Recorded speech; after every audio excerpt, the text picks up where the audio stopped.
दोस्तों, मेरा नाम है आदित्य कुमार कर्ण एंड आप लोग देख रहे हैं मेरे यूट्यूब चैनल जिसका नाम है आदित्य कुमार कर्ण क्लासेस, राइट। एंड आप यूट्यूब पे आदित्य कुमार कर्ण नाम से भी सर्च कर सकते हैं। मैं सीए इंटर फाउंडेशंस के बिजनेस इकोनॉमिक लॉ जो कि फाउंडेशंस चैप्टर जो कि फाउंडेशन का एक सब्जेक्ट है, चैप्टर पेपर नंबर 4। और मैंने इंटर का financial management and strategic management में पढ़ाता हूँ, जो कि आपका पेपर नंबर 6 है। तो गाइज़ मैंने लास्ट चैप्टर जो है एक डिविडेंड डिसीजंस, जो कि काफ़ी इजी और बढ़िया चैप्टर जो इम्पॉर्टेंट भी है, वो मैंने अपलोड किया था। अप्रोक्स 1 घंटा 40 मिनट के आसपास है। और फिर नेक्स्ट उसके बाद बच्चों की ये डिमांड आई थी कि सर आप प्लीज़ रेशियो एनालिसिस भी आप अपलोड कीजिए। ये भी काफ़ी बढ़िया चैप्टर है, financial analysis, planning and ratio analysis, right. So दोस्तों, जस्ट मैंने यही सोच करके स्टार्ट किया इसे, राइट। और मैंने इंस्टीट्यूट का स्टूडेंट मटेरियल फॉलो किया है, जो कि काफ़ी हेल्पफुल रहेगा। एक एक चीज़ को हम बारीकी से देखेंगे, राइट। इसमें जो आप देख रहे होंगे ना थ्योरी पोर्शंस वगैरह, इसको भी हम आराम से समझेंगे। तो गाइस, ये वीडियोस थोड़ा लंबा हो सकता है, तो बने रहिए मेरे साथ। चलिए शुरू करते हैं। तो सर देखिए, फर्स्ट ऑफ ऑल क्या है, चैप्टर 3, राइट। ये financial analysis and planning ratio analysis. अब ये चैप्टर लर्निंग आउटकम्स क्या बोलता है, discuss the sources of financial data for the analysis. हम यहाँ पे ये देखेंगे, डिस्कस करेंगे कि कौन कौन से ऐसे फाइनेंशियल डेटा के सोर्स हैं जो कि रेशियो एनालिसिस में मदद करते हैं, राइट। फिर फाइनेंशियल रेशियोज को डिस्कस करेंगे, उसके टाइप्स क्या हैं, and discuss the use of financial ratios, right. Discuss the इसके use of the basically financial ratios to analyse the financial statement. कि देखो, आप तो जस्ट अभी थ्योरेटिकली पढ़ रहे हो, लेकिन जब आप आफ्टर क्वालिफाई या किसी एमएनसीज कंपनी में या फिर इक्विटी रिसर्च फर्म्स वगैरह में जब जाओगे, तो आपको फाइनेंशियल स्टेटमेंट को एनालाइज करना आना चाहिए, राइट। तो ये सब रेशियो एनालिसिस काफ़ी हेल्पफुल होगा और ये पढ़ने में बहुत इंटरेस्टिंग है, राइट। अब ये देखिए, अभी analyse the ratio from the perspective of investor. आपको इन्वेस्टर के पॉइंट ऑफ व्यू से भी देखना है कि वो किस तरीके से रेशियो एनालिसिस को एनालाइज करते हैं, राइट। एंड फिर लेंडर्स के, सप्लायर्स के, मैनेजर्स के, तो ये सभी वो पार्टीज़ हैं जिनके बिहाफ पे रेशियोज को एनालाइज किया जाता है। सब अपने अपने अकॉर्डिंगली क्या करते हैं, रेशियो को एनालाइज करते हैं टू इवेलुएट करने के लिए the profitability and financial position of an entity. Investors के लिए क्या हो सकता है, अगर आप में से अगर कोई भी अगर इक्विटी शेयर्स या स्टॉक मार्केट में किसी भी इक्विटीज़ में पैसा लगाता हूँ, सपोज़ अगर मैं लगाऊँ टाटा, जो कि टाटा मोटर्स में सपोज लगाऊँ, तो मैं एज एन इन्वेस्टर ये देखूँगा कि कंपनीज़ के फाइनेंशियल स्टेटमेंट को निकाल करके उसके एक एक जो भी रेशियो एनालिसिस जो हम यहाँ पढ़ेंगे, वही चीज़ें वहाँ पर भी जा करके एनालाइज कर सकते हैं, जिससे कि हमें कंपनी की प्रॉफिटेबिलिटी और उसकी जो करंट पोजीशन है वो हमें यहाँ पे क्या जो है एक ओवरऑल एक आइडिया मिल जाता है, एक हमें पता चल जाता है कि हाँ, हमें इस शेयर्स में या इस स्टॉक्स में दैट इस पैसे लगाने चाहिए, राइट। सेम एज लेंडर भी वही करते हैं कि अगर किसी को क्रेडिट में अगर पैसा देना है या फिर अगर लैंड करना है, मनी देना है, तो फिर उसके पहले, उसे देने से पहले मैं क्या करूँगा, उसके फाइनेंशियल स्टेटमेंट के पोजीशंस को रिव्यू करूँगा, गो थ्रू करूँगा, एक एक रेशियोज़ को अच्छे से समझूंगा, कंप्यूट करूँगा, ताकि मैं अगर पैसा देता हूँ तो मेरा पैसा ना डूबे। सिंपल कंसर्न ये है। मैनेजर्स हो गए, सप्लायर्स हो गए हैं, तो ये सारे वो पार्टीज़ हैं जिनके अकॉर्डिंगली क्या होगा कि वो अपने रेशियो को, दैट इज़ वो कंपनी के रेशियो को, जो भी कंपनी के रेशियोज़ को एनालाइज करेंगे, फिर इसके अकॉर्डिंगली डिसीजंस लेंगे, राइट। फिर describe the users and objective the financial analysis. हम क्या करेंगे, दैट इज डिस्क्राइब करेंगे users and objective of the basically financial analysis, right. And bird eye view भी इसमें है। And discuss the due point analysis, ये भी हम इसमें देखेंगे, right. And state the limitation of the ratio analysis, क्या लिमिटेशंस। तो गाइस, इंस्टीट्यूट की मटेरियल बहुत ही ऑसम है, तो आप लोग इसे क्या कर सकते हैं, अच्छे से फॉलो कर सकते हैं। भले जो भी टीचर्स ने अपने मटेरियल वगैरह दिए, सब यहीं से कॉपी पेस्ट करते हैं। सो मैं जस्ट ये सजेस्ट करूँगा कि आप इंस्टीट्यूट का मटेरियल दैट इज़ फॉलो करें, राइट। चलिए चलते हैं, अब स्टार्ट करते हैं हम लोग। फर्स्ट ऑफ ऑल चैप्टर का ओवरव्यू देखते हैं। हम क्या करेंगे बच्चों, पहले थियोरेटिकल पॉइंट ऑफ व्यू से मैं आपको थोड़ा बहुत पढ़ाऊंगा, क्योंकि ये आपके एमसीक्यूज़ के लिए इंपॉर्टेंट हो जाएगा, जो कि आपको पता होगा कि 30 मार्क्स का आपके एमसीक्यूज़ रहेंगे, राइट। तो चैप्टर ऑफ रेशियो एनालिसिस, तो पहले बात देखो कि आप कितने टाइप के दैट इज रेशियो एनालिसिस होता है, राइट। एक लिक्विडिटी रेशियो होती है, शॉर्ट टर्म सॉल्वेंसी रेशियो होती है, ये हम देखेंगे सारा। फिर उसके बाद leverages ratio, long term solvency ratio, activity ratio, efficiency ratio, performance ratio, turnover ratio and the profitability ratio. Types of ratio की एप्लीकेशन देखिए, application of ratio analysis in decision making में यूज़ की जाती है। जैसे कि मैंने आपको बताया कि अगर किसी इन्वेस्टर को, मैं एक इन्वेस्टर हूँ, मुझे अगर टाटा मोटर्स में अगर पैसे लगाने थे, एज एन इन्वेस्टर्स मुझे क्या करना पड़ेगा, दैट इज़ रेशियो का एनालाइज करना पड़ेगा, जिससे मैं ये डिसीजंस ले सकूँ कि हाँ मैं इसमें इन्वेस्ट करूँ या ना करूँ, राइट।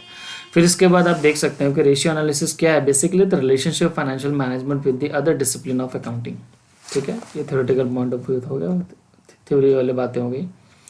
अब इंट्रोडक्शन देख लो यहाँ पे। The basis for financial analysis and planning and decisions making is a financial statement which mainly consists of balance sheets, profit and loss account, profit and loss, ये दो चीज़ें होती हैं मेनली जो हम लेते हैं डिसीजंस के टाइम में, right. And the profit and loss account shows the operating activities of the concern over a period of time and the balance sheet depict the balance sheet value of acquired assets and the liabilities and in other words the financial position। ये आप देख सकते हो क्या बोल रहा है यहाँ पे कि the financial position of the organisations at a particular point of time हम देखेंगे, जिस टाइम हमें इन्वेस्ट करना है तो उसी टाइम हम देखेंगे दैट इसके फाइनेंशियल स्टेटमेंट की क्या पोजीशन है। However the above statement do not disclose all the necessary and relevant informations.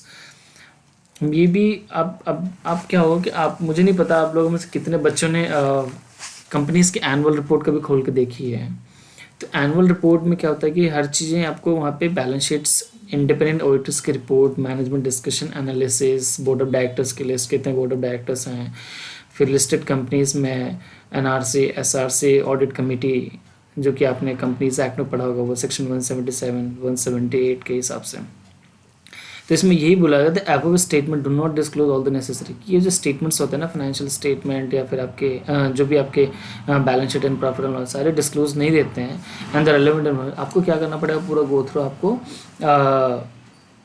क्या बोलते हैं उसके एक एक चीज़ को वहाँ पे देखना पड़ेगा कि कंपनी की क्या फ्यूचर कास्टिंग है, राइट। कंपनीज आगे 10 साल या आगे 5 साल में क्या करना चाहती हैं। एक रेशियो एनालिसिस करना तो डिफरेंट थिंग है।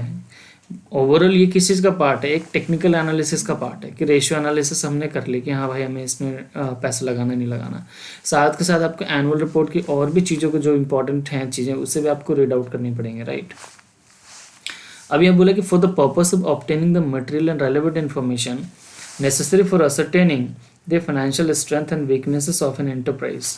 तो आपको बाकी इन्फॉर्मेशन जो भी मटेरियल है ना, रेलेवेंट इन्फॉर्मेशंस, आपको वो भी असरटेन करनी पड़ेगी, राइट। जिससे कि आपको फाइनेंशियल इसके स्ट्रेंथ एंड इसके वीकनेसेस, जो एंटरप्राइज के वीकनेसेस, उसके फाइनेंशियल स्ट्रेंथ का आपको पता चल जाए। And it is necessary to analyse the data depicted in the financial statement. फिर कह रहा है कि the financial manager has certain analytical tools which help in financial analysis and planning. कह रहा है कि जो फाइनेंशियल मैनेजर्स होते हैं जो कंपनीज वगैरह में, उनके पास कुछ टूल्स होते हैं जो कि उनको मदद करते हैं किस चीज़ में, फाइनेंशियल एनालिसिस एंड प्लानिंग में। And one of the main tool in ratio analysis, जो कि उसमें से क्या है कि जो भी आपके एनालिसिस में जो होंगे फाइनेंशियल एनालिसिस, उसमें से एक मेन टूल क्या रेशियो एनालिसिस है। तो उसी को हम क्या करेंगे, नीचे अब डिस्कस करेंगे। चलिए अब शुरू करते हैं। देखिए रेशियो एंड रेशियो एनालिसिस, तो first of all definition of ratio आप देखोगे तो रेशियो इज डिफाइंड, यहाँ पे बच्चों, ratio is defined as the indicated questions of two mathematical expression and the relationship between the two और मोर थिंग्स। हम आगे देखेंगे कैसे इसको कोरिलेट करके आगे चीज़ों को देखेंगे। And here the ratio means the financial ratios और accounting ratio which is mathematical expression of the relationship between the basically two accounting figure. Ratio analysis क्या बोलता है, the term the financial ratio can be explain by defining how it is calculated and what the objective of the calculation is, right. Calculation के basis क्या रहेंगे आपके, एक तो relationship expressed in mathematical terms में between two individual figures of the group of figures connected with each other in some legal manner में and the selected from the financial statement of the concern. Objective क्या है for the financial ratios is that all the stakeholders में कौन कौन आते हैं, owners आ जाएंगे, investors आ जाएंगे, lender आएंगे, employees आएंगे, etc. बहुत सारे आते हैं, like government आ गई आपकी, ठीक है, local authorities आ गए, कैन ड्रॉ, ये सारे के सारे आपके क्या माने जाएंगे, स्टेक होल्डर्स माने जाएंगे, राइट। एक होता है that is share holders. Share holders कौन होते हैं, जो कंपनीज के मतलब जो कंपनी के शेयर होल्डर्स होते हैं, राइट, जिनकी कंपनी की ओनरशिप में उनकी पार्टिसिपेशन आ जाती है। और एक स्टेक होल्डर होता है, स्टेक होल्डर एक ब्रॉडर टर्म है जो कि ऐसी ऑर्गेनाइजेशंस हो सकती हैं जिसने कंपनी में इन्वेस्ट कर रखा है या फिर जिनका कंपनी में कुछ इंटरेस्ट हो, फाइनेंशियल इंटरेस्ट, तो हम क्या बोलेंगे, स्टेक होल्डर्स बोलेंगे, राइट। इस केस में आप देख सकते हो कि लाइक द परफॉर्मेंस वाइज ये क्या देखें, परफॉर्मेंस देखेंगे, स्ट्रेंथ और वीकनेसेस देखेंगे फॉर्म की, उसके बेसिस पे take the decisions in relation to the basically form. फिर बोला जा रहा है कि ratio analysis based on the fact that the single accounting figure by itself may not communicate any meaningful relationship information, but when expressed related to some other figures, and it may definitely provide some significant information. Ratio analysis is not just comparing different number from the balance sheet, income statement जो कि P&L account बोला जाता है, statement of profit and loss account, cash flow statement. It is comparing the number against the previous years. आप क्या करो, पीछे के previous years जो हैं उनके numbers को that is आप compare करोगे. Interfirm comparison and the other companies, interfirm comparison and the industries and even the economy in general for the purpose of financial analysis, right? Sources of financial data and analysis. अब देखो दोस्तों कि कैसे इनका data हम कहाँ से करेंगे, रेशियो एनालिसिस, फाइनेंशियल एनालिसिस हम कहाँ से करेंगे. उसके लिए देखो यहाँ पे बोला क्या गया है कि इसकी जो ना बहुत सारे सोर्सेस होते हैं, लाइक एनुअल रिपोर्ट, जैसे कि मैंने आपको बताया है कि एनुअल रिपोर्ट से आप कैसे चीज़ों को, डेटा को दैट इज हम ले सकते हो. उसमें क्या होता है कि आपके उसमें जब भी आप देखोगे तो उसमें फाइनेंशियल स्टेटमेंट्स में आपको balance sheet, profit and loss account and cash flow statement आपको सारे मिल जाएंगे, राइट, जिनमें आपको फाइनेंशियल डेटा अच्छे से मिल जाएंगे ताकि आप रेशियो एनालिसिस को अच्छे से क्या करो कर सकते हो. And the interim financial statement हो गया, इंटरिम हो गया जो बिटवीन द ईयर के बीच के जो फाइनेंशियल स्टेटमेंट होते हैं, राइट, नोट्स टू अकाउंट्स हो गया, स्टेटमेंट ऑफ कैश फ्लोज हो गया, द बिजनेस पीरियडिकल हो गया, and the credit and investment advisory services हो गया. तो गाइज ये इतने सारे ये सब डॉक्यूमेंट ऐसे सोर्सेज होते हैं जहाँ से हम क्या कर सकते हैं, कंपनीज की रेशियो एनालिसिस हम अच्छे से यहाँ पे कर सकते हैं, राइट. फिर आते हैं दैट इज यहाँ पर types of ratio, right. Types of ratio में क्या होता है, जैसे कि ऊपर भी हम देख चुके थे कि ये 4 टाइप्स के तो रेशियोज हैं, इनके भी बहुत सारे छोटे छोटे सब रेशियोज हैं जो कि हम आगे देखेंगे, राइट. ठीक है. अब देखते हैं लिक्विडिटी रेशियो. पहला नंबर क्या है आपकी, liquidity ratio the short term solvency ratio, right. उसको हम देखते हैं. देखिए लिक्विडिटी रेशियो क्या बोलता है कि the term liquidity and short term ratio are use synonymously, मतलब दोनों को हम इक्विवेलेंटली हम ले सकते हैं, या तो इसके जगह पर आप इसका नाम ले लो, इसका नाम ले लो, right. Liquidity and short term solvency means ability of the business to pay its short term liabilities. Simple सी बात है, लिक्विडिटी रेशियो ये बोलता है दैट इज कंपनी के पास क्या है, उसके शॉर्ट टर्म ऑब्लिगेशंस को फुलफिल करने के पास उसके लिए पैसा है ना. Ability of the business to pay its short term liabilities, जो भी उसके बोरिंग्स होंगे या ट्रेड पेबल्स होंगे जो शॉर्ट टर्म होंगे, जो विद इन शॉर्ट टर्म मतलब हो गया यहाँ पे विद इन 12 मंथ्स के अंदर ही, right. Inability to pay off short-term liabilities affect its credibility as well as the credit rating, right. अगर फॉर्म या कंपनी ऑर्गेनाइजेशन अगर पे नहीं कर पाती है विद इन अ टाइमली, तो वो उसकी क्रेडिबिलिटी को दैट इज इम्पैक्ट करेगा, राइट. और उसके क्रेडिट रेटिंग जो होगा, जैसे आपने क्रेडिट रेटिंग सुना होगा, ये जो इम्पोर्टेंट ये जो वर्ड है कि लाइक जो क्रेडिट रेटिंग होता है जैसे क्रिजिल वगैरह, क्रिजिल का आपने देखा होगा,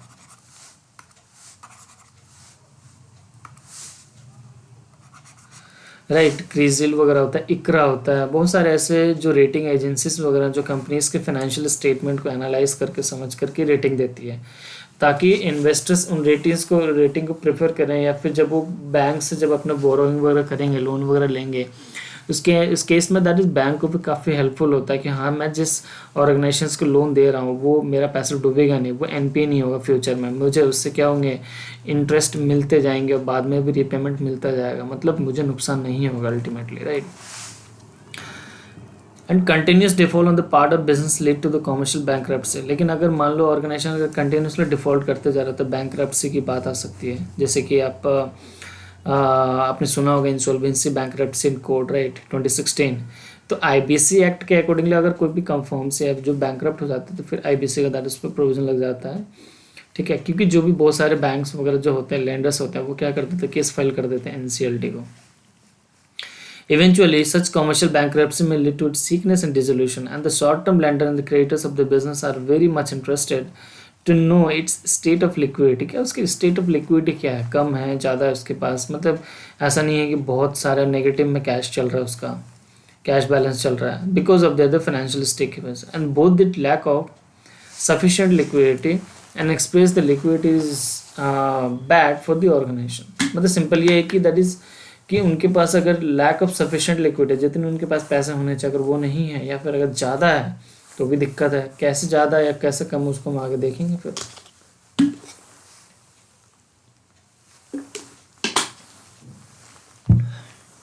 अब देखिए वेरियस लिक्विडिटी रेशियो भी देखिए। अब लिक्विडिटी रेशियो कितने टाइप्स के हैं, एक तो दैट इज करंट रेशियो हो गया, क्विक रेशियो हो गया, एसिड टेस्ट रेशियो भी बोलते हैं इसको, कैश रेशियो और एब्सोल्यूट लिक्विडिटी रेशियो बोलते हैं, बेसिक डिफेंस इंटरवल और इंटरवल मेजर रेशियो बोलते हैं, नेट वर्किंग कैपिटल भी बोलते हैं, राइट। तो हम एक एक करके देखेंगे। आपने करंट रेशियो का नाम सुना ही होगा फर्स्ट ऑफ ऑल। तो current ratio is one of the best known measures of the basically यहाँ पे short term solvency and it is the most common major of the short term liquidity. तो basically current ratio क्या होता है, that is यहाँ पे इसका formula wise देखें तो current assets minus the current assets divide by the current liabilities, right. इसका मतलब होता है कि ये बहुत ही कॉमन है, मोस्ट कॉमन मेजर है to the short term liquidity को चेक करने के लिए। The main questions in this ratio is address is does your business have enough current assets to meet the payment schedule of its current debts with a margin of safety for the possible losses in current assets? In other words, current ratio measure whether the firm has enough resources to meet its current obligation. तो simple से इसमें ये बोला गया है कि क्या आपके पास इतना इनफ करंट एसेट्स हैं जिससे कि आप अपने करंट लाइबिलिटीज उसका दैट इज क्या कर सकें, मीटअप कर सकें। मतलब आपके पास करंट लाइबिलिटी से ज़्यादा करंट एसेट्स होने चाहिए। कल को डेट में अगर सपोज कि कोई भी ऐसे एक्सटर्नल फैक्टर जिससे कि आपको लगे कि नहीं मेरे बिजनेस आगे रन होने बहुत ही मुश्किल है और आपने लेंडर्स के बहुत सारे पैसे ले रखे हैं, शॉर्ट टर्म भी हो सकती है बोरिंग्स वगैरह, तो उस केस में ये लेंडर्स के लिए, इन्वेस्टर्स के लिए या जो भी स्टेक होल्डर उनके लिए क्या है कि एक तरह का करंट रेशियो एक इंडिकेशन उनको हिंट दे देता है कि हाँ भाई कंपनी जो है आपकी लाइबिलिटीज़ को पे ऑफ करने के लिए एलिजिबल है, उसके पास एक सफिशिएंट कैश है, लिक्विडिटी है, जिससे कि कल को डेट में किसी भी वर्स्ट के सिनेरियो में आपको क्या कर सकते हो, वो पैसे आपको लौटा देगी जिससे कि आपका पैसा ना डूबे, राइट। तो ये करंट रेशियोज बताता है। अब देखो बच्चों की करंट एसेट्स में क्या क्या कवर होता है, अगर आपको डाउट है यहाँ पे मैं ये कह रहा हूँ कि करंट एसेट्स में देखो क्या क्या होता है। करंट एसेट्स में आप जानते होगे इन्वेंट्रीज होते हैं, सनी डेटर होते हैं। ये इन्वेंट्रीज कौन से हैं जो आपके पास क्लोजिंग स्टॉक्स पड़ी हुई हैं। फिर आपके पास देखो जैसे कि कैश एंड बैंक बैलेंस हो गया। फिर उसके बाद देखो रिसीवेबल्स हो गया, एक्रूअल, फिर loans and advances, disposal investments. Disposal investment कौन से होते हैं, जो कि आपके विद इन 12 मंथ्स के अंदर जो डिस्पोज करने वाले हों, and any other current assets, right. Same as हम करंट लाइबिलिटीज में भी देखेंगे, like the creditors for the good and services, short term loans हो गए आपके, बैंक ओडी हो गए, कैश क्रेडिट हो गए, आउटस्टैंडिंग एक्सपेंसेस हो गए, प्रोविजन फॉर टैक्सेशन हो गया, प्रपोज डिविडेंड हो गया, अनक्लेम्ड डिविडेंड हो गया, और एनी अदर जो तो करंट लाइबिलिटीज मतलब जो सारे के सारे जो शॉर्ट टर्म्स हों, राइट, वो आपके क्या हो गए, करंट लाइबिलिटीज में हो गए। अब इंटरप्रिटेशन भी अब देख लो। जनरल एक्सेप्टेंस करंट रेशियो क्या है, दैट इज 2:1। जो जनरली हम देखेंगे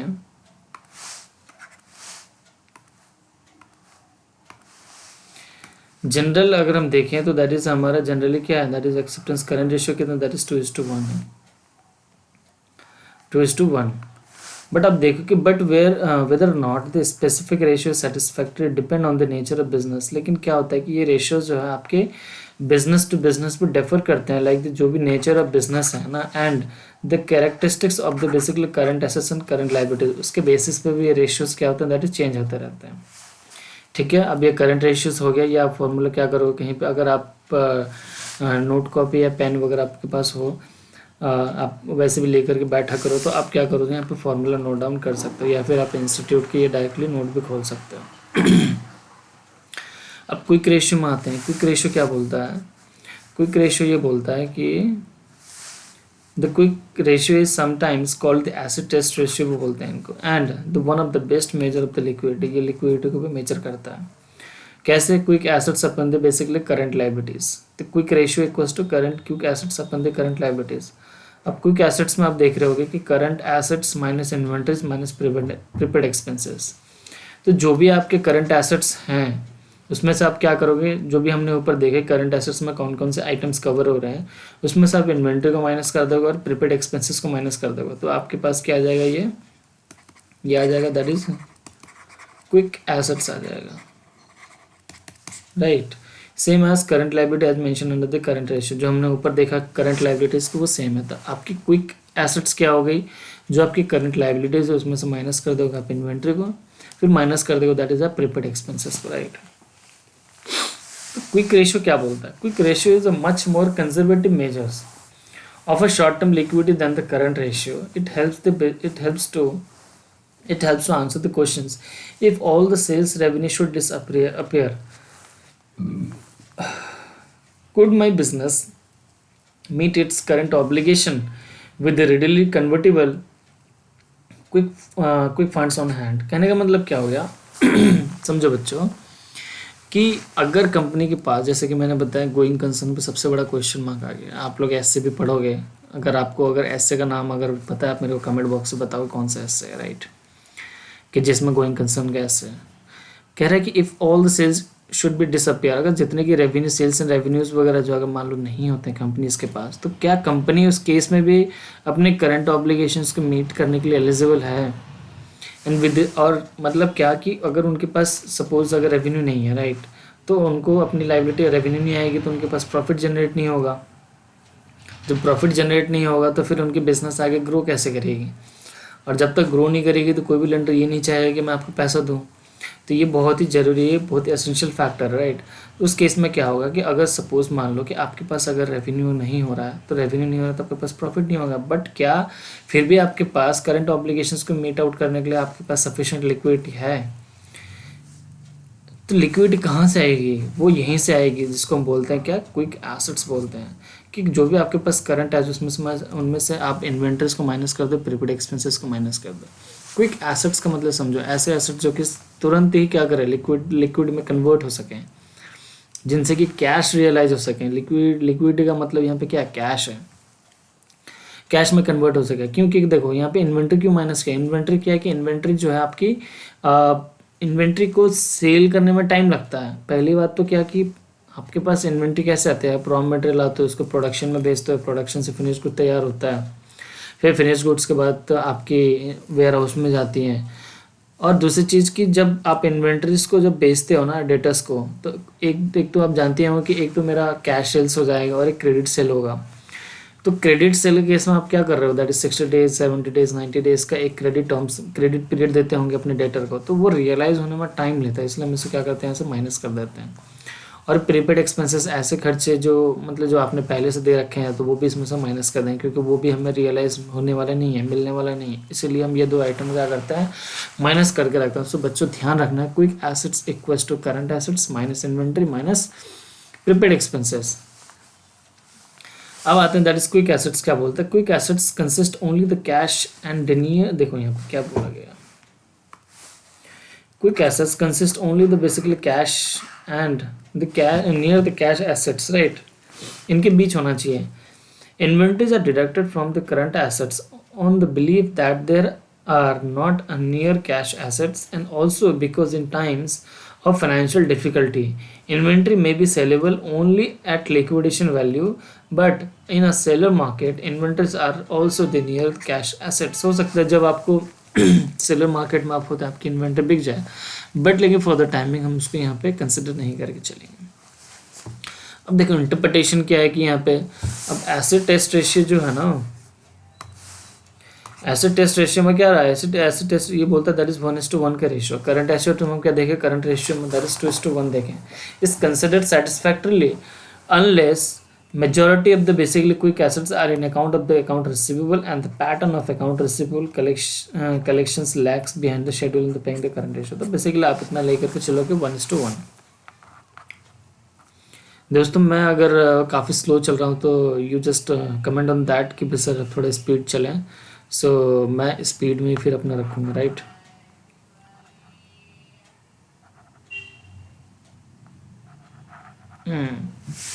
अब देखिए ये तो हो गया, हमने यहाँ पे करंट रेशियो देखा, फिर क्विक रेशियो देखा, cash ratio and absolute liquidity ratio देखो। तो cash ratio measures the absolute liquidity of the measures, ये हम लोग देख लिए हैं। क्विक अभी हो गया that is C, right. Cash ratio and absolute liquidity ratio, तो मेरे बोल रहा है कि the cash ratio measures the absolute liquidity of the business, and this ratio considers only the absolute liquidity available with the firm, and the ratio can be calculated क्या है, that is cash and bank balances plus the marketable securities। marketable securities like जो भी आपने securities में लगा रखे हैं, पैसे बॉन्ड्स में लगा रखे हैं, राइट, तो वो आपके क्या हो गए यहाँ पे मार्केटेबल सिक्योरिटीज़ हो गए। और डिवाइड बाय दैट इज आप करंट लायबिलिटीज कर दो तो आपकी यहाँ पे क्या आ जाएगा, कैश रेशियो आ देंगे, और या फिर cash balance, cash in the bank balance, current investments, current, ये सब चीज़ें।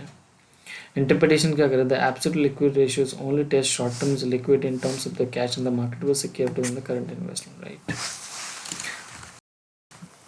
हाँ जी दोस्तों, तो देखिए इसका इंटरप्रिटेशन तो हमने देखा, राइट। अब यहाँ पे आप देखिए सॉरी, हाँ, basic defence interval and interval measure, right. Basic defence interval कैसे देखेंगे, that is cash and bank balances, cash and bank balance plus net receivable plus marketable securities, right, divide by the basically opening expenses divide by the number of days 360, right. ये एक एक चीज़ जितना भी हम ratios पढ़ रहे हैं सारा का सारा क्वेश्चंस के थ्रू भी करेंगे। तो आप खाली बस इसका जो रेशियो है, रेशियो का मेन फंडा ये कि आप इसका फॉर्मूला इसको याद रखिए, और एक एक चीज़ को हम अच्छे से समझेंगे भी ताकि आपको फॉर्मूला भी आसान से क्या हो जाए, समझ में आ जाए। और यहाँ पे देखिए इसका current assets minus the prepaid expenses minus, मतलब ये क्या हो गया, ये जल्दी से बताओ बच्चों क्या हो गया, ये हो गया quick assets, right, divide by daily operating expenses. तो जिससे आपकी क्या आ जाएगी, बेसिक डिफेंस इंटरवल भी आ जाएगा यहाँ पे। फिर आप कर रहे हो daily operating expenses, that is यहाँ पे COGS plus selling and admin and other general expenses minus depreciation other non cash expenditures. तो ये क्या, divide by number of days in a year, उस हिसाब से आप कर दोगे तो आपका ये भी आ जाएगा डेली ऑपरेटिंग एक्सपेंसेस।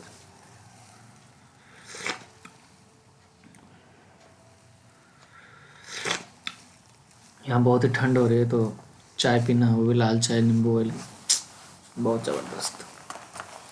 चलो, इंटरप्रिटेशन क्या है कि if for some reason all the company revenue were to be suddenly cease, मतलब ये बोल रहा है कि इफ़ किसी भी कारण से अगर कंपनीज के रेवेन्यू का सडनली बंद हो जाते हैं, रेवेन्यू होना बंद हो जाता है, तो basic defence interval would help determine the number of days for which the company can cover its cash expenses without the aid of the additional financing, right।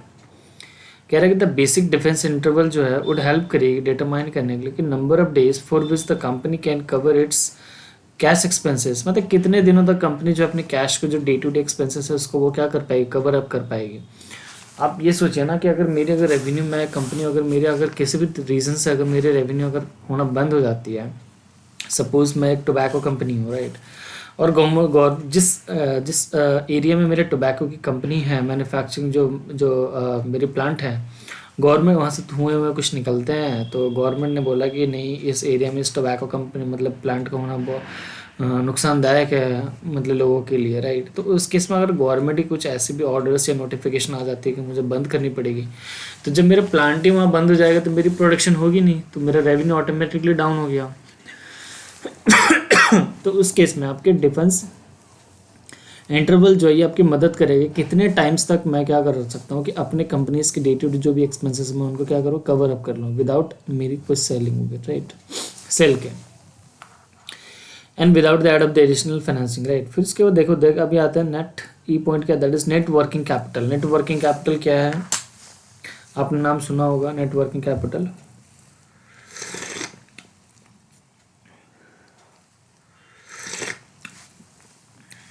The net working capital is more measure net working capital is more a measure of a cash flow and then ratio। मतलब ये क्या करते हैं basically, net working capital जो है is more measure of a cash flow than a ratio. Ratio के ज़्यादा comparison में क्या होता है, that is net working capital measure करता है किसको, कैश फ्लोज को, and the result of this calculation must be a positive number. तो जो आपकी ये जो रिजल्ट जो उसकी आउटकम्स जो है क्या होना चाहिए, दैट इज वो पॉजिटिव में होना चाहिए ना। How where in certain business model it may be negative भी हो सकती हैं, क्योंकि हर कंपनीज के बिजनेस मॉडल अलग अलग हैं, तो कहीं पे आपको पॉजिटिव कहीं पे नेगेटिव भी दोनों आ सकते हैं, राइट। तो it is calculated as shown below. Net working capital कैसे निकालोगे, current assets minus current liabilities, जिसमें आप एक्सक्लूड कर दोगे क्या, शॉर्ट टर्म बैंक बोरिंग्स को एक्सक्लूड कर दोगे। आप जैसे आप देख रहे होंगे ना नेट वर्किंग कैपिटल तो सेम वही आता है, दैट इज आपको current assets minus the current liability, but इसमें क्या बोल रहा है एक्सक्लूड करने को, short term.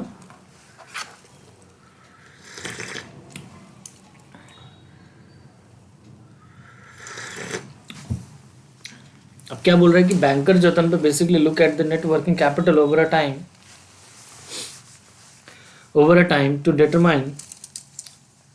Time to determine करने के लिए the company's ability to weather the financial crisis. Loan are often tied तो मिनिमम जो था वर्किंग कैपिटल रिक्वायरमेंट, कि कहीं कंपनी का कुछ ऐसा कोई क्राइसिस वगैरह तो ना हो जाए। तो ये सब चीज़ें बैंक जो है ये टाइम टू टाइम अपना देखती रहती है, राइट। फिर आते हैं लॉन्ग टर्म जतन पे, basically solvency and leverage ratio, right. Long term solvency leverage ratio देखते हैं। तो हमने क्या कंप्लीट कर लिया है, ऊपर जाकर अगर हम देखें ये 3.2 है, राइट। पेज नंबर क्या रहा, पेज नंबर है यहाँ पे 3.8 है ना। हमने कवर अप कर लिया है टाइप्स ऑफ रेशियोज में।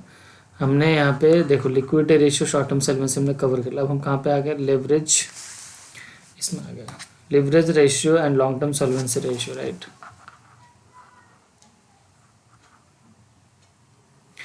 अब देखो लीवरेज रेशियो में भी क्या है, ये क्या है, what is that meaning, right. The leverage ratio may be defined as those financial ratios which measure the long-term stability and capital structure of the firm. तो leverage मतलब क्या, ऊपर नीचे ups and down होना, flexibility may define as those financial ratios, ऐसे financial ratio जो कि which measures करते हैं किस चीज़ की, long term stability की and the capital structure of the firms. तो firms की अगर टाटा मोटर्स में अगर पैसे लगाना चाहता हूँ टाटा ग्रुप में, तो मैं उसका क्या देखूँगा, लॉन्ग टर्म स्टेबिलिटी को देखूंगा कि हाँ भाई कि जो मैं पैसा लगा रहा हूँ तो मेरी जो मेरी एक्सपेक्टेशन है वो क्या हो, लॉन्ग टर्म चलती रहे कंपनी, राइट।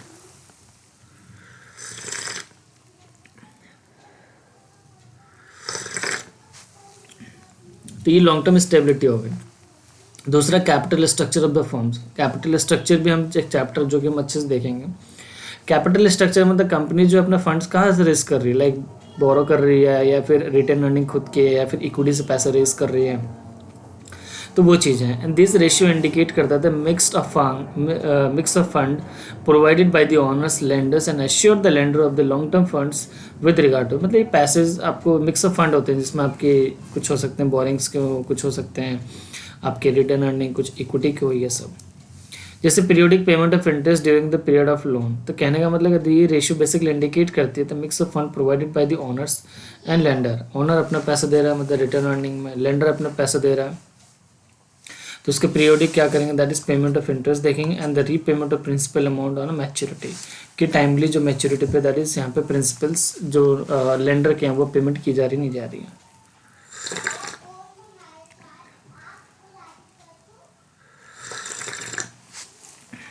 अब देखिए लीवरेज रेशियो। अब देखिए leverage ratio are the two types, कितने तरह के होते हैं, दो तरह के होते हैं लीवरेज रेशियो। कैपिटल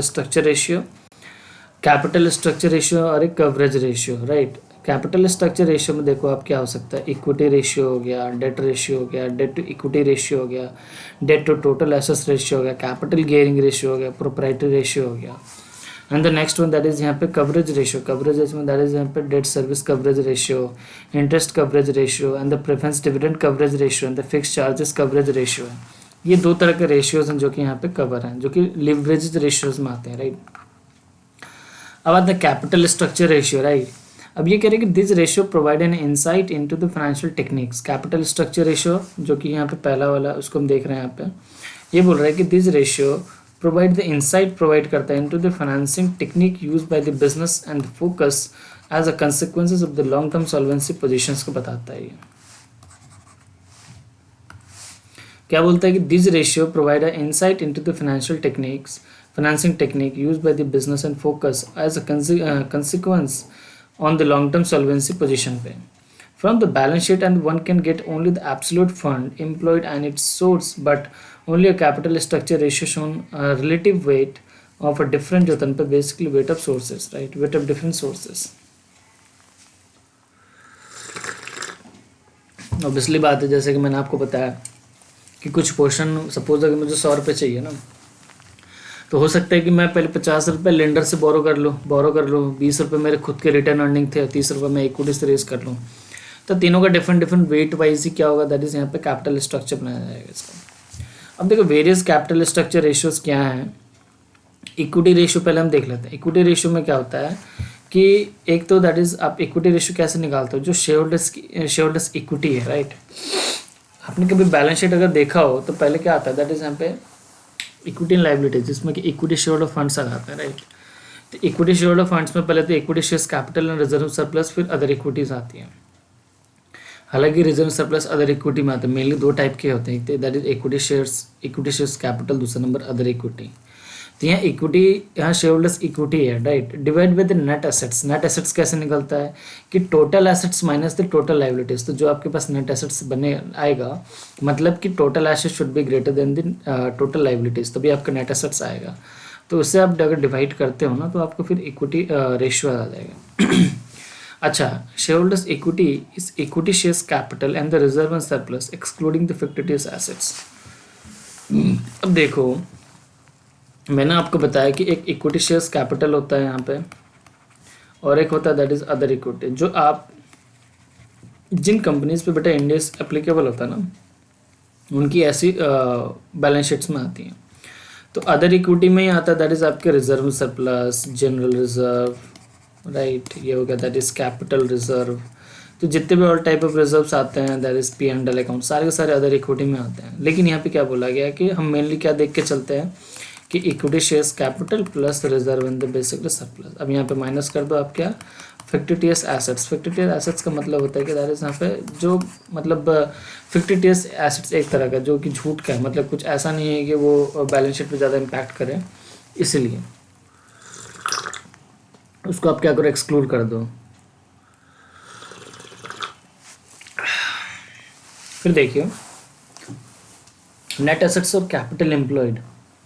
अब नेट एसेट्स कैसे आएगा, तो नेट एसेट्स और capital employed includes net fixed assets and the net current assets.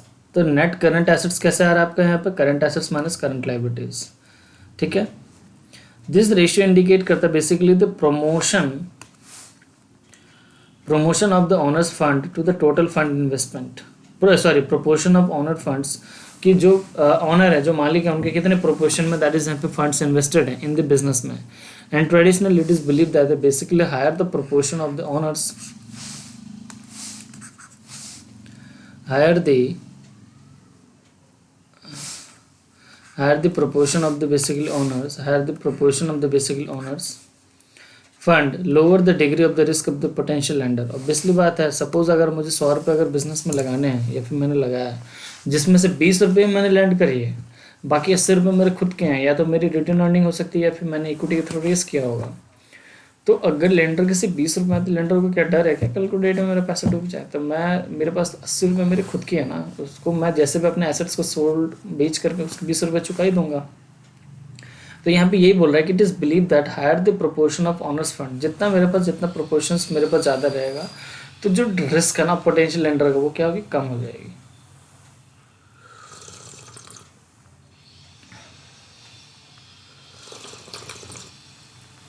समझे। अब देखो इक्विटी रेशियो देख लिया हमने, डेट रेशियो देखें। तो डेट रेशियो क्या होता है यहाँ पे, तो डेट रेशियो अगर हम देखें, डेट रेशियो हम लोग देखेंगे that is total date upon the basically net assets. अब टोटल डेट और टोटल आउटसाइड लाइबिलिटीज कैसे निकालें, include the basically short and the long term borrowing from the financial institutions. Total date का मतलब क्या होगा, जो भी आपकी शॉर्ट एंड लॉन्ग जो भी बोरिंग्स है ना, वो जो भी अपने किसी फाइनेंशियल इंस्टीट्यूशन से, डिवेंचर से, बॉन्ड से, या रेफर्ड पेमेंट अरेंजमेंट जितने पर for buying the capital equipment, bank boring, public deposits and any other interest जितने बेयरिंग ऑफ द लोन, वो सारे आप पे टोटल डेट में आ गए। इंटरप्रिटेशन क्या होगा, एंड द रेशियो जितने is use to analyse the long term solvency of a firm, a ratio greater than 1 would mean the greater portion of the company's assets are funded by the debt could be the risky scenario। तो कहने का मतलब देखो simple सी है, ये बोला कि the ratio is use to analyse the long term solvency of a firm. ये रेशियो क्या यूज़ किया जाता है कि फर्म्स की जो लॉन्ग टर्म सॉल्वेंसी है ना, उसकी लिक्विडिटी पोजीशंस का दैट इज क्या पता मतलब एनालाइज होता रहा। रेशियो ग्रेटर देन 1, जहाँ एक से अगर ऊपर का अगर रेशियो निकला है यहाँ पे, means the greater portion of company's assets are funded by the debt. अगर एक से अगर कम है तो मान के चल रहे हैं कि ऑनर्स की दैट इज यहाँ पे फंडिंग ज़्यादा है, लेकिन अगर 1 से अगर ऊपर है, इसका मतलब आपने बाहर से ज़्यादा फंड ले रखा है, जो कि ज़्यादा रिस्की हो सकता है, राइट। तो आपकी क्या होना चाहिए, एक से कम ही होना चाहिए इस केस में। तो अगर एक से ऊपर होता है इसका मतलब रिस्की, और एक से कम होता है दैट इज आपको ओके। अब देखिए डेट टू इक्विटी रेशियोज। दोस्तों आप लोग अच्छा लग रहा है ना? अगर अच्छा लग रहा है तो प्लीज़ मेरे चैनल को सब्सक्राइब कीजिए, लाइक कीजिए एंड कमेंट बॉक्स में अपने कमेंट डालिए जो भी आपको एडवाइस या सजेशन देनी हो कि सर इस तरीके से और थोड़ा डिटेल में पढ़ाइए या फिर पढ़ाई का थोड़ा मेथड चेंज कीजिए, तो मैं डेफिनेटली उसको अप्लाई करूँगा। और मैं यही कोशिश करूँगा कि बेहतर से बेहतर आपको एक अच्छा कंटेंट डिलीवर करूँ ताकि आपको अच्छे से चीज़ें टॉपिक समझ में आए, राइट। तो चलो अब देखते हैं। तो डेट टू इक्विटी रेशियो अब यहाँ पे है। डेट टू इक्विटी का मतलब क्या हो गया कि दैट इज़ यहाँ पे इक्विटी के कंपैरिजन में कितना डेट है। तो डेट टू इक्विटी ये इंपॉर्टेंट रेशियो है। तो जिसमें कि आप देखो टोटल आउटसाइड लायबिलिटीज़, तो इसको हम ऐसे बोल सकते हैं, ये कौन है, ये बाहर वाले हैं, ठीक है, और ये कौन हो गए, ये घर वाले हैं। ऐसा करके आप याद रख सकते हैं। तो total outside liabilities divide by the share holders equity, तो इसको total date upon the share holders equity बोल सकते हैं या फिर लॉन्ग टर्म डेट भी बोल लो इसको upon the share holders equity. Not merely long term debt, both the current non current liabilities, sometimes only the interest bearing the long term debt is use instead of the total liabilities की जगह पे हम क्या use कर सकते हैं, long term debt भी use कर सकते हैं। फिर उसके बाद देखिए आप इंटरप्रिटेशन क्या बोल रहा है, high debt to equity ratio here means the less protection for the creators. ये रेशियो एनालिसिस चैप्टर आपको काफ़ी हेल्पफुल रहेगा। आप तो अभी इंटर लेवल पे जस्ट आपकी शुरुआत ही है ना। जब आपके इंटर क्लियर होगा या फाइनल क्लियर होगा या फिर जब आप पोस्ट क्वालिफिकेशन आप किसी रिसर्च इक्विटी फर्म्स में जाते हो या फिर इन्वेस्टमेंट बैंक्स वगैरह में जाते हो, राइट, तो उस केस में आपको जब balance sheet financial statement analyse करने के लिए दे दिया जाए किसी भी कंपनीज का कि whether we have to be invest in this company और नॉट, तो उस केस में दैट इज़ आपको ये एनालाइज करना पड़ेगा। तो ये रेशियोज काफ़ी हेल्पफुल होते हैं कि हाँ, मुझे अगर मेरे को 100 करोड़ रुपए मुझे मेरे पास है तो मैं क्या उसमें कितना पोर्शन या फिर कितना पैसा उसमें लगाऊँ या ना लगाऊँ, ठीक है। तो ये रेशियोज काफ़ी हेल्पफुल होता है। तो गाइस मैं सजेस्ट करूँगा कि आप ये रेशियो अच्छे से पढ़िए, एक एक चीज़ को समझिए। मैं डिटेल में भी समझाऊँगा आपको और सारा का सारा मटेरियल हम यहाँ पे कवर करने वाले हैं।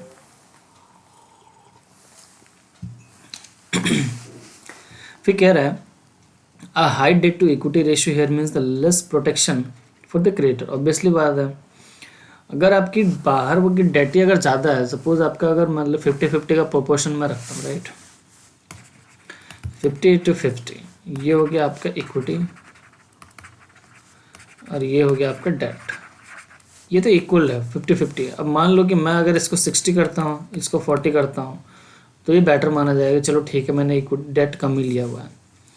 ये मेरा 80 है, ये मेरा 20 है, ये भी बढ़िया है। ये मेरा 90 है, इक्वल्स टू ये होगा दैट इज 10, ये भी बढ़िया है। बट अगर मान लो कि ये 40 हो गया, ये 60 हो गया, तो ये रिस्क ले रहा है। मतलब मैंने क्या किया, दैट इज मैंने ज़्यादा रिस्क लेना शुरू कर दिया आपसे, सॉरी। अगर मैं इसे 30 करता हूँ, ये 70 करता हूँ, मतलब और ज़्यादा मैंने रिस्क लिया है कि मैंने डेट जो है मेरा 70% तो मेरा डेट ही है, पूरे जो भी इन्वेस्टमेंट है, जो भी मेरी फंडिंग हुई है, राइट। फिर ये मान लो 20 है, ये देखो मैंने 80 का लिया हुआ डेट, ये 10 है, ये 90 का लिया है मैंने यहाँ पे, तो ये क्या है, this are very risky.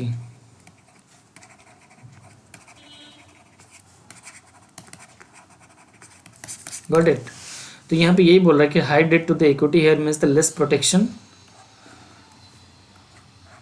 less protection for the basically creators and low ratio on the other hand indicate the basically wider safety cautions the creators feel the honor fund can help observe possible losses of the incoming capital। obviously बात, अगर मैंने ज़्यादा अगर ले रखा कर्जा, but अगर कर्जा मतलब क्या, जो भी ज़्यादा मैंने बोरो कर रखी है, कर्ज ले रखा, तो कल को डेट में अगर मेरे रेवेन्यू कम होती हैं या फिर नहीं होती हैं, तो मेरी जब प्रॉफिट ही ज़्यादा जनरेट नहीं होगा, तो मैं कहाँ से उनके इंटरेस्ट को पे करूँगा, ईएमआई कैसे पे करूँगा। अगर एक भी अगर ईएमआई डिफ़ॉल्ट होता तो फिर मुझे बाकी के लेंडर्स कैसे पैसा दे सकते हैं। तो वो एक मेरी क्रेडिबिलिटी, मेरी क्रेडिट वर्दीनेस पे एक बिग क्वेश्चन हो जाएगा। आपको तो पता ही है कि आज के टाइम में मार्केट में कितनी इन्फॉर्मेशन वाइडर में फैली हुई है, राइट। तो कोई भी ऐसी चीज़ घटनाएं जो मेरे अगर कंपनीज में होती हैं, तो उसका कितना बड़ा इम्पैक्ट मेरे फाइनेंशियल्स, मेरे आगे ग्रोथ पे हो सकती है, राइट। तो ये बहुत ही मैं आई कैन से कि ये बहुत ही क्रिटिकल एरियाज़ हैं जो कि आपको ध्यान से इस पर देखना है। तो डेट टू इक्विटी रेशियो आपने यहाँ पे समझ लिया, राइट। कि इसका मतलब क्या है कि रेशियो क्या कम होना चाहिए, मतलब लोअर द बेटर। ये क्या होना चाहिए,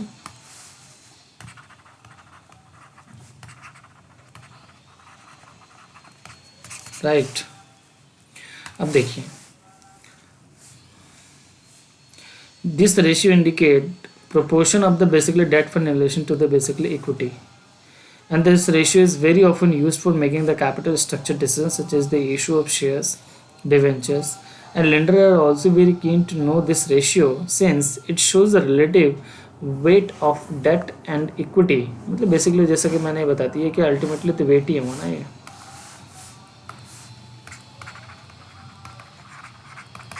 ये वेट हुआ, ठीक है।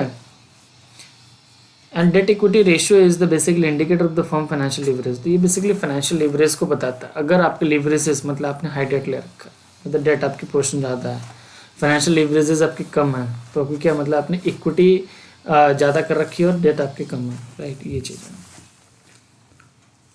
फिर आप देखिए डी में कि debt to the total assets ratio, this ratio ये क्या मेजर करती है, the proportion of the total assets finance with the date.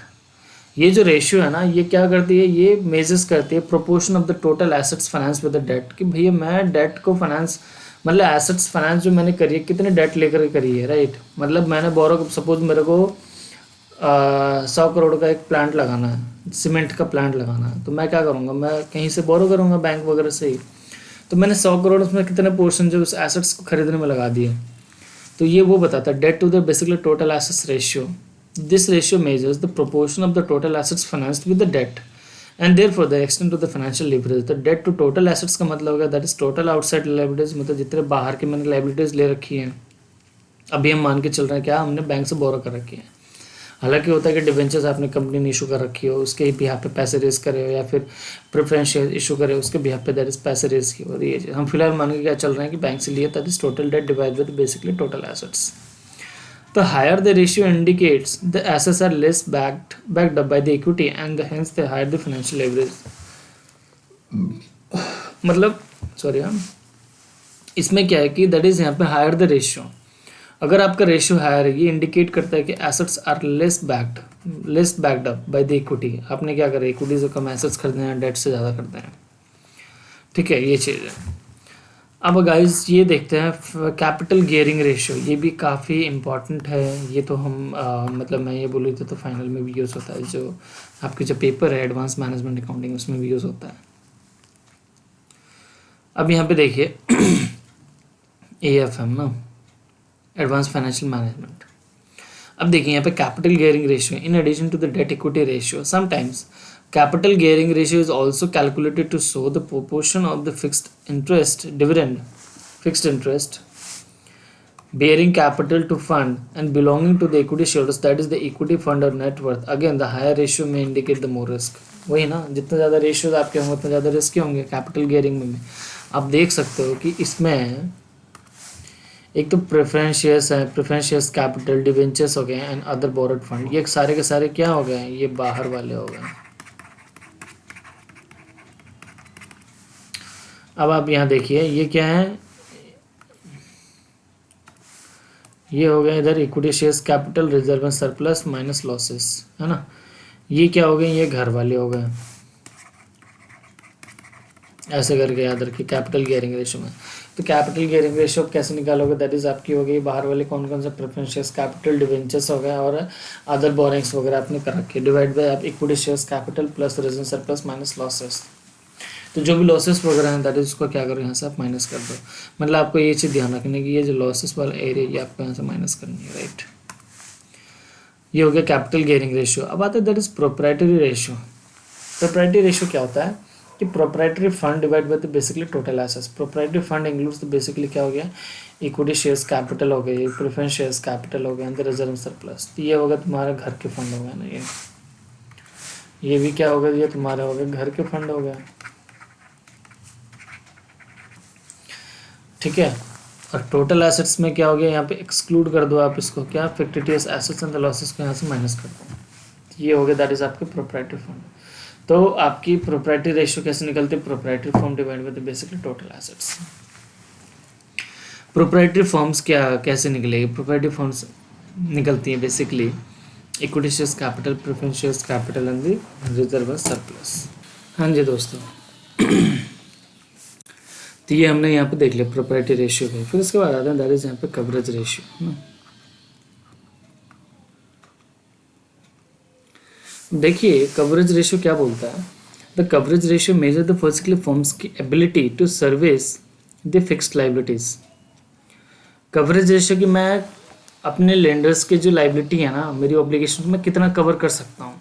And this ratio establish the relationship between the fixed claim and what is normally available out of which this claims are to be paid. And the fixed claim consist of, जैसे कि interest on loan, अगर मैंने loan लिया ना तो मेरे को हर महीने जो इंटरेस्ट जानी है, ईएमआई जानी है, वो फिक्स है।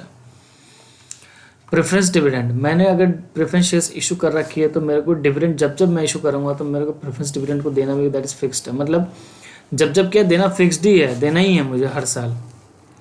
फिर इसके अमोर्टाइजेशन ऑफ द प्रिंसिपल और repayment of instalment of a loan और redemption of preference capital on maturity. कहने का मतलब कि जो भी प्रिंसिपल अमाउंट है ना उसकी अमोर्टाइजेशंस और रीपेमेंट ऑफ इंस्टॉलमेंट ईएमआई जाएगी एंड प्रेफरेंस शेयर्स मैच्योरिटी पे प्रेफरेंस शेयर्स को रिडेम्पशन करना ही है।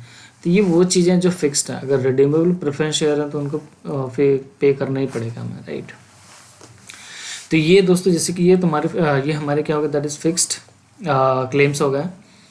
And the followings are the important coverage ratio are, एक तो तुम्हारा आता है debt service coverage ratio, right. क्या होता है debt service coverage ratio, DSCR।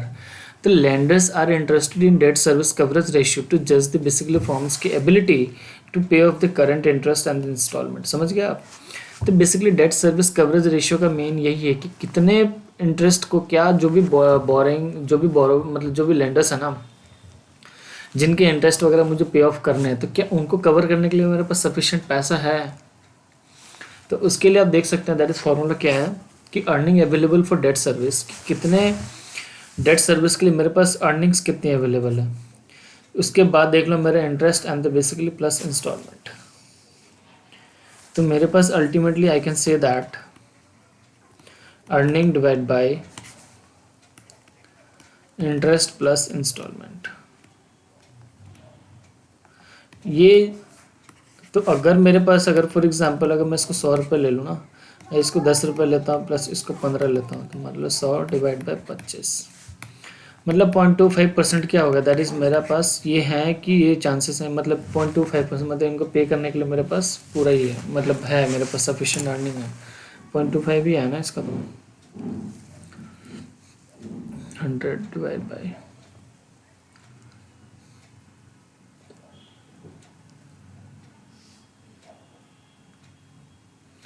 25 divide by 4 ना, तो वही हो गया यहाँ पे।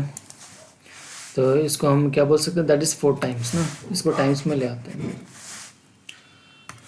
ये क्या हो गया दैट इज़ यहाँ पे 4 टाइम्स, मतलब बोला जा रहा है इसका मतलब ही ये हो गया कि 25 रुपये देने के लिए मेरे पास 100 रुपये हैं, मतलब मेरे पास 4 टाइम्स अवेलेबल फंड है कि कल को डेट में अगर मान लो कल को डेट में क्या कि इनको पे ऑफ करने के लिए मेरे पास 4 टाइम्स ऑलरेडी अवेलेबल अमाउंट है, तो इनको कोई टेंशन लेने की ज़रूरत ही नहीं है, इनके पैसे पूरे के पूरे मिलेंगे, राइट। ये चीज़ है।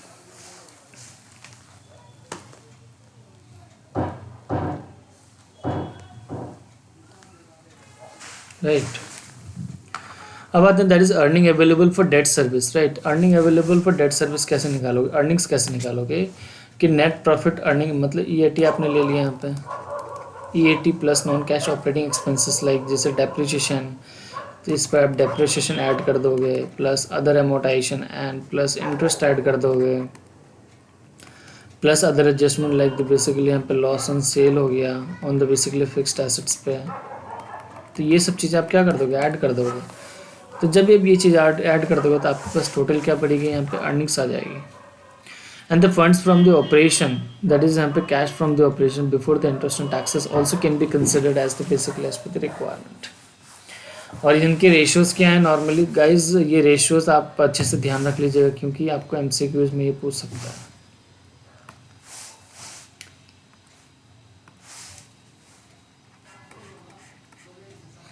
ये जो है नॉर्मली क्या होता है DSCR 1.5 से लेकर के 2 तक सेटिस्फैक्ट्री होता है, राइट।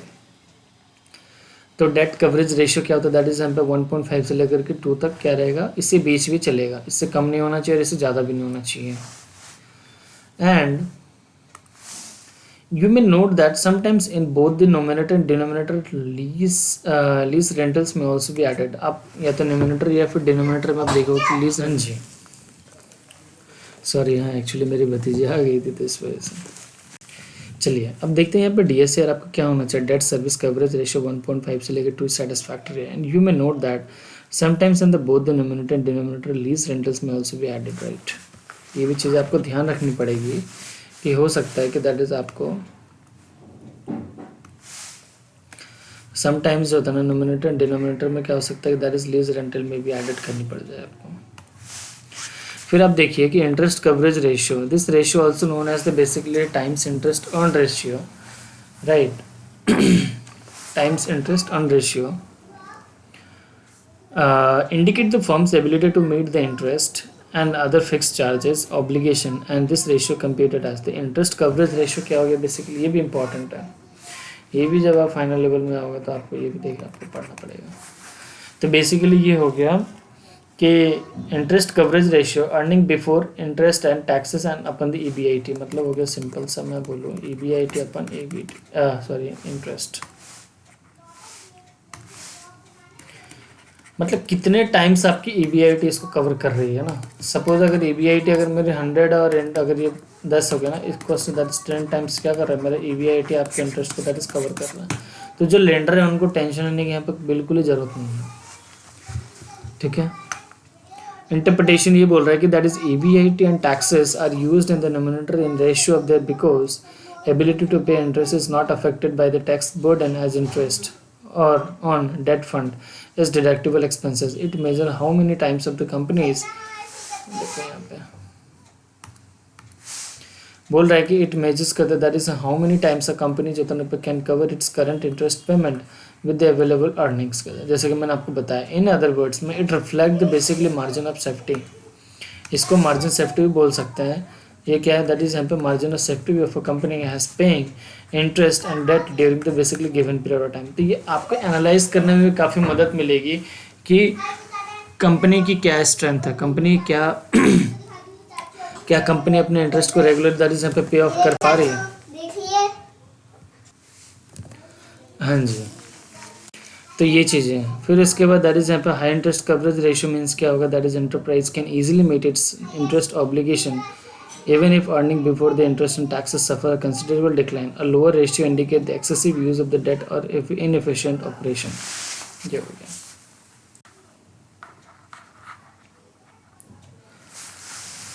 अब देखिए प्रेफरेंस डिविडेंड कवरेज रेशियो. तो बेसिकली क्या बोलता है, दिस रेशियो मेजर्स करता है ability of a firm to pay a dividend on the preference shares which carry stated rate of the basically return. तो basically preference dividend coverage ratio, if this ratio measures करता है ability of a firm to pay the dividend on the basically preference shares with the carry to stated rate of the basically return, right. ability of the firm to pay dividend on the preference shares, कि क्या company के पास ability है कि वो अपने preference shares को dividend pay of कर सके. तो इसकी रेशियो इसकी क्या बनेगी, दैट इसकी बनेगी दैट इज यहाँ पे अर्निंग आफ्टर टैक्स, मतलब या तो नेट प्रॉफिट ले लो या फिर आप ले लो दैट इज यहाँ पे प्रेफरेंस डिविडेंड, राइट. तो नेट प्रॉफिट और यहाँ पे अर्निंग आफ्टर टैक्स डिवाइड पे तो प्रेफरेंस डिविडेंड. तो ये आपको बता देगा कि प्रेफरेंस डिविडेंड पे ऑफ करने के लिए आपके पास कितना EAT या फिर नेट प्रॉफिट अवेलेबल है, कितने टाइम्स हैं. तो सेम एज अगर मैं इसको भी बोलूँ दैट इज यहाँ पे 100 है, यहाँ पे 25 है, मतलब 4 टाइम्स बोल सकते हैं यहाँ पे, ठीक है. अब इसके इंटरप्रिटेशन देख लो कि दिस रेशियो इंडिकेट करता है the margin of safety available. Margin of safety का मतलब कितना टाइम्स मार्जिन जो है कंपनी के पास अवेलेबल है कि वो अपनी लाइबिलिटी को दैट इज पे ऑफ कर सकती है. इज अवेलेबल टू द, अब यहाँ पे क्या है कि margin safety is available to the preference shareholders, उनकी डिविडेंड जो है टाइमली बेसिस पे उनको मिलते रहेंगे. और higher ratio is describe from the basically preference shareholders point of view. तो हायर रेशियो जो होगा दैट इज किसके पॉइंट ऑफ व्यू से होगा, प्रेफरेंस शेयर्स के पॉइंट ऑफ व्यू से. And similarly equity dividend coverage ratio can also be calculated as, कैसे निकालोगे आप यहाँ पे कि इक्विटी डिविडेंड कवरेज रेशियो, क्या इक्विटी की डिविडेंड की भी हो सकती है, यस हो सकती है यहाँ पे. सेम एज क्या करोगे, दैट इज यहाँ पे अर्निंग आफ्टर टैक्स माइनस आप क्या कर सकते हैं यहाँ पे प्रेफरेंस डिविडेंड माइनस करते हैं डिवाइड बाई द बेसिकली, और क्या होगा दैट इज यहाँ पे इक्विटी के डिविडेंड। एक चीज़ मैं आपको बता दूँ, देखो ये इसका क्या मतलब क्या है, इसका ये मतलब है लाइक जैसे कि अगर आप देख रहे होंगे ना, आपके पास पहले क्या आता है, मान लो EBIT आता है, EBIT आपने करा, फिर उसमें से माइनस आपने इंटरेस्ट किया, आपके पास आ गया EBT, फिर माइनस आपने टैक्स किया, ये आ गया आपके पास EAT आ गया, राइट। अब इसमें से क्या करते हो, इक्विटी को देने से पहले आपको क्या करना पड़ेगा, दैट इज प्रेफरेंस डिविडेंड को माइनस करना पड़ेगा। ये माइनस करने के बाद आपके पास जो आया ये क्या, earning available for equity share holders, यहाँ से आप माइनस कर देते हो, दैट इज यहाँ पे इक्विटी की डिविडेंड, और ये लास्ट आपके पास जाता है क्या, रिटर्न अर्निंग, ठीक है। तो यहाँ पे जो दिखाया गया यहाँ पे क्या है, बेसिकली ये वाला पोर्शन है कि आपने अर्निंग से यहाँ पे क्या कर लिया, दैट इज ये माइनस कर लिया, EAT माइनस प्रेफरेंस डिविडेंड, है ना।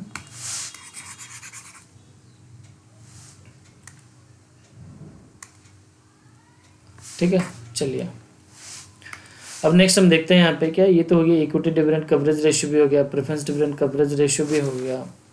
अब आते हैं फिक्स चार्जेस कवरेज रेशियो, क्या कंपनी के पास एबिलिटी है, क्या फंड है कि वो अपने फिक्स चार्जेस को भी कवर कर सकें।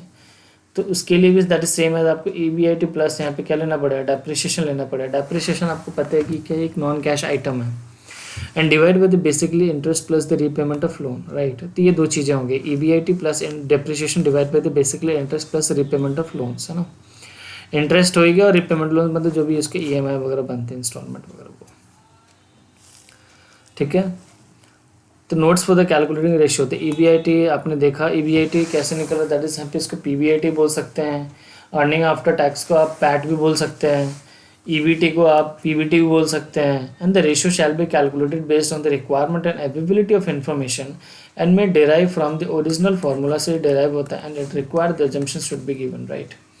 एंड नोमिनेटर जो ऊपर होता है, right, should be taken the correspondence with the basically denominator and the vice versa.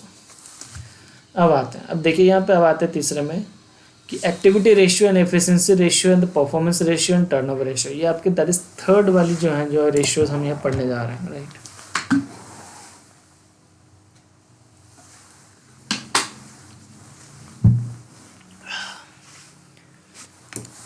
Activity ratio क्या बोलती हैं, efficiency ratio, performance ratio and the turnover ratio. This ratio are employed to evaluate करता है किस चीज़ को, the efficiency with which the firms manages and utilise the assets. क्या company, ये रेशियो ये बताता है कि आर एम्प्लॉयड टू इवेलुएट, मतलब ये रेशियो इसलिए लगाया जाता है टू इवेलुएट कर सके the efficiency with which the firms manages and utilise the assets, क्या कंपनी अपनी एसेट्स को यूटिलाइज करने के लिए क्या एक सक्षम है, एलिजिबल है, मैनेज वो प्रॉपरली कर पा रही है। And from this reasons they are often called as the assets management ratio बोलते हैं। ये काफ़ी आपको सुनने में टर्म्स यूज मिलेंगे कि called as the basically assets management ratio. क्या कंपनी अपने एसेट्स को मैनेज करने के लिए कैपेबल है। And this ratio usually indicate the frequency of sales, ये क्या इंडिकेट करती है यहाँ पे, फ्रिक्वेंसी ऑफ सेल्स को इंडिकेट करती है with respect to the assets. And this assets में भी कैपिटल एसेट्स और वर्किंग कैपिटल और एवरेज इन्वेंट्री होती है, राइट। क्या होती है, तो दिस एसेट्स में भी कैपिटल एसेट्स, वर्किंग कैपिटल और द बेसिक एवरेज इन्वेंट्री होती है। तो ये चीज़ें हो गई। फिर उसके बाद दैट इज एक्टिविटी रेशियो। अब देखो activity ratio, efficiency and the performance and turnover ratio, इसमें क्या क्या कितने तरह के रेशियोज है वो हम देखने जा रहे हैं। गाइज मैं आपको फिर से अगेन ये बता रहा हूँ कि ये जितने भी रेशियोज हैं आपको ये लाइफ लॉन्ग तक ये चीज़ें आपको याद रहनी चाहिए और आप इस पर अच्छे से काम कीजिए ताकि आपको फ्यूचर में ये सारे रेशियोज आपको कहीं ना कहीं यूज़ होने वाले हैं। जब भी आप क्लाइंट को कंसल्टेंट दोगे ना तो फाइनेंशियल स्टेटमेंट को कैसे रेशियो एनालिसिस करना है, उसका कैसे रेशियो एनालिसिस करना है, उसके लिए आपको रेशियो पूरा पता होना चाहिए और ये आपके फाइनल में भी काफ़ी हेल्पफुल रहेगा, राइट।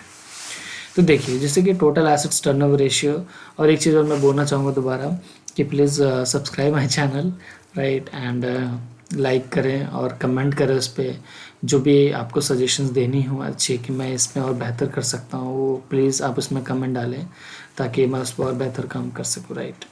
और ठीक है, चलिए देखते हैं यहाँ पे टोटल एसेट्स टर्नओवर रेशियो हो गया, fixed assets turnover ratio, capital turnover ratio, current assets turnover ratio and the working capital turnover. इसमें आपकी इन्वेंट्री हो गई, रिसीवेबल्स हो गए, द पेबल्स हो गए। तो इतने तरह के रेशियोज हम यहाँ पे देखेंगे किसमें, एक्टिविटी रेशियो, राइट। अब यहाँ पे क्या बोल रहा है कि this ratio usually calculated with reference to the basically sales, COGS and are express in terms of the basically rate and times के बेसिस पे एक्सप्रेस होते हैं, राइट। अब यहाँ पे देखिए टोटल एसेट्स टर्नओवर रेशियो। तो टोटल एसेट्स टर्नओवर रेशियो की अगर हम बात करें तो जब भी अगर आपको इस तरह दिया हो ना टोटल एसेट्स टर्नओवर रेशियो, तो आप क्या कर दीजिएगा यहाँ पे टोटल एसेट्स टर्नओवर रेशियो, ये हो गया that is COGS upon the basically total assets, right. तो COGS आपको पता ही है कि मेरी कॉस्ट ऑफ गुड्स सोल्ड है, ये कि किसी भी गुड्स को बेचने मतलब प्रोडक्शन लेवल तक विदाउट एडिंग मार्जिन को ऐड करे जो भी आते हैं खर्चे वगैरह एक प्रोडक्ट को बनाने में। सपोज ये एक प्रोडक्ट है, इसको बनाने में जो कॉस्ट लगी है सपोज 10 रुपये लगी है और इसमें मैं प्रॉफिट जोड़ के 5 रुपये 15 रुपये में बेचता हूँ मार्केट में, तो 10 रुपये क्या है इसके, दैट इज COGS है, राइट। तो आप तो COGS भी बोल सकते हो या फिर इसको आप सेल्स भी ले सकते हो। अगर COGS अगर इन्फॉर्मेशन क्वेश्चन में गिवन है तो COGS लेना, अदरवाइज दैट इज आप क्या लेना, सेल्स लेना, divide by the basically total assets.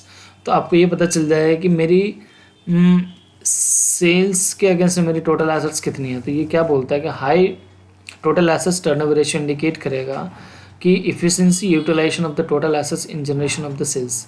मतलब कि अगर ये रेशियो अगर हाई है, मतलब मैंने इतने सेल्स करने के लिए अपने एसेट्स को क्या किया, भरपूर यूज़ किया, मतलब भरपूर के इतने के लिए मैंने इतना यूज़ किया, सिंपल सी बात है। अगर रेशियो अगर ज़्यादा अगर हो रही है, इसका मतलब मैंने अपने सेल्स को अचीव करने के लिए अपने एसेट्स को क्या किया, अच्छे से यूटिलाइज किया।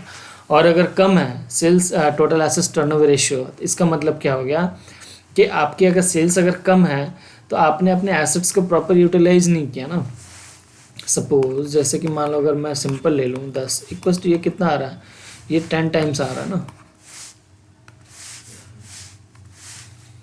है ना, ये 10 टाइम्स आ रहा है। और अगर मैं सिंपली अगर सेकेंड वे में कर दूँ इसको 100 डिवाइड बाई 25 कर दूँ ना, तो 25 ये सीधे क्या होगा, दैट इज यहाँ पे 4 टाइम्स आ गया यहाँ पे।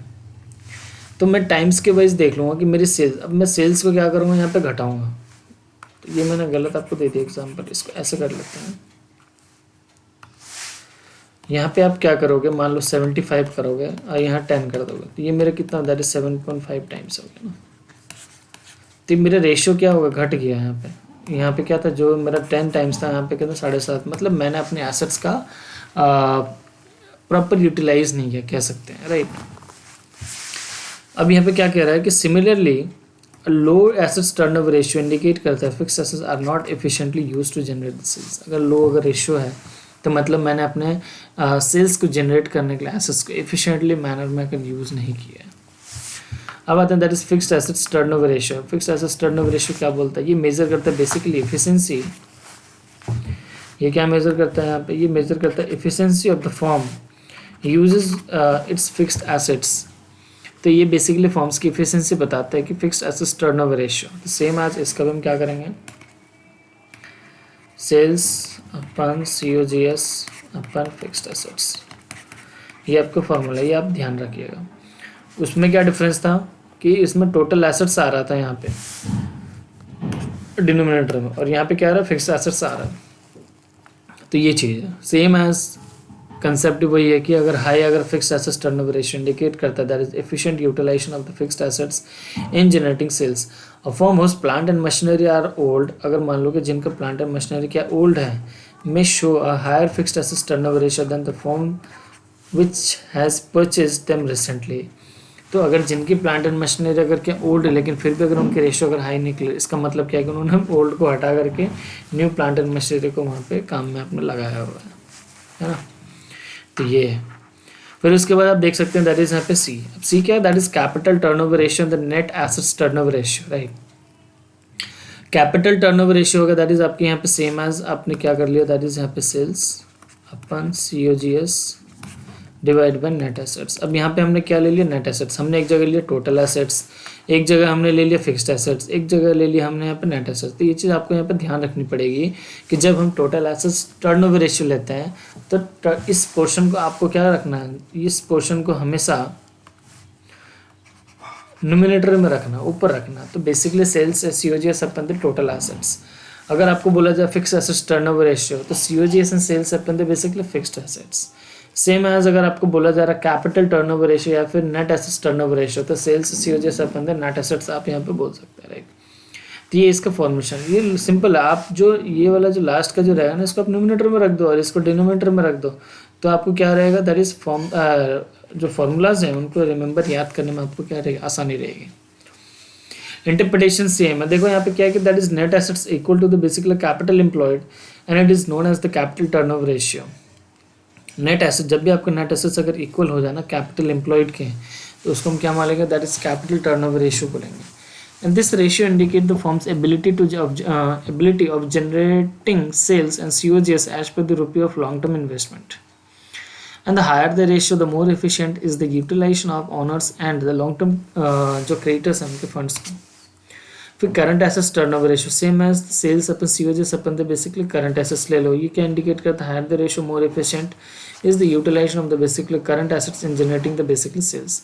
तो ये आप क्या बता रहा है कि आपको ये सिंपल ये बता रहा है कि आपने अपने सेल्स को अचीव किया, जो भी आपका टारगेट था ना यहाँ पे, जो भी आपने सेल्स जनरेट करी है उसके अगेंस्ट में आपने अपने टोटल एसेट्स को, फिक्स्ड एसेट्स को, वर्किंग नेट एसेट्स को, फिर आपने करंट एसेट्स को दैट इज़ कितना अच्छे से इस्तेमाल किया, कितना अच्छे से एफिशिएंटली यूटिलाइज किया है, तभी आपके रेशियोज़ क्या आएंगे, अच्छे आएंगे।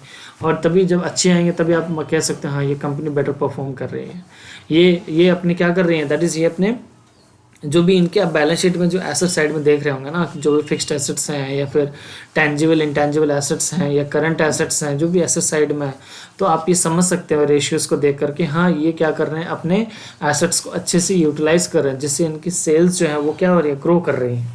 मतलब ये सेल्स जनरेटिंग में काफ़ी हेल्पफुल होते हैं। ऑब्वियसली बात है कि कंपनी अगर पैसा अगर रेस करते हैं तो वो कहाँ आती है, उसके इक्विटी शेयर्स में आ जाएगी। अब इक्विटी शेयर्स का पैसा मैं आपको एग्जांपल वाइज दिखाता हूँ। ये देखिए, ये हो गया इक्विटी शेयर्स कैपिटल। मैंने फंड रेस करी स्टॉक मार्केट में, सपोज मैं एक लिस्टेड कंपनी हूँ, तो यहाँ पे मेरे पास पैसा आ गया, मतलब फॉर एग्जांपल मान लो यहाँ पे 100 करोड़ आ गया, ठीक है।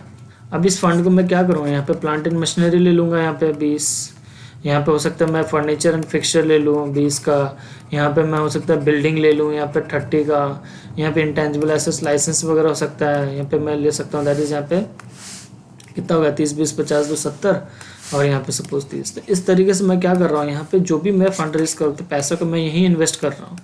तो इन्वेस्ट कर रहा हूँ तो मेरी अल्टीमेटली पर्पस क्या है, मेरी पर्पस ये है कि मैं अपने सेल्स को, दैट इज़ यहाँ पे सेल्स को क्या कर सकता हूँ, दैट इज़ यहाँ पे ग्रोइंग फेज में लेके जा सकता हूँ। तो ये मेरे को क्या करना है, सेल्स को दैट इज़ यहाँ पे ग्रोथ में करना है ना। तो ये देखिए, ये इस तरीके से मैं चार्ट को प्लॉट कर देता हूँ। तो ये क्या है, दैट इज़ यहाँ पे ग्रोइंग फेज में है। तो अल्टीमेटली मेरा पर्पस तो वही है। तो ये चीज़ रहा। अब देखिए यहाँ पे,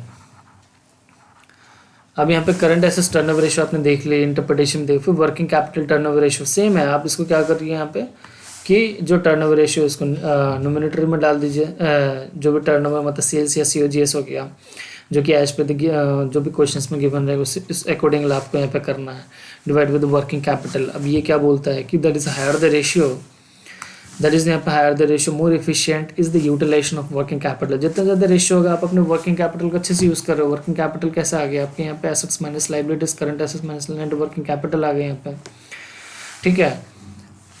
However, a very high working capital turnover ratio indicate the company need to raise additional working capital for the future need। अगर यहाँ पे high working capital turnover ratio आ रही है, इसका मतलब ये है कि कंपनी अच्छा बेटर परफॉर्म कर रही है, तो उस केस में उसको और पैसे चाहिए जिससे उसकी बिजनेस और क्या करे, एक्सपेंड हो सके, राइट। तो ये चीज़ें हैं।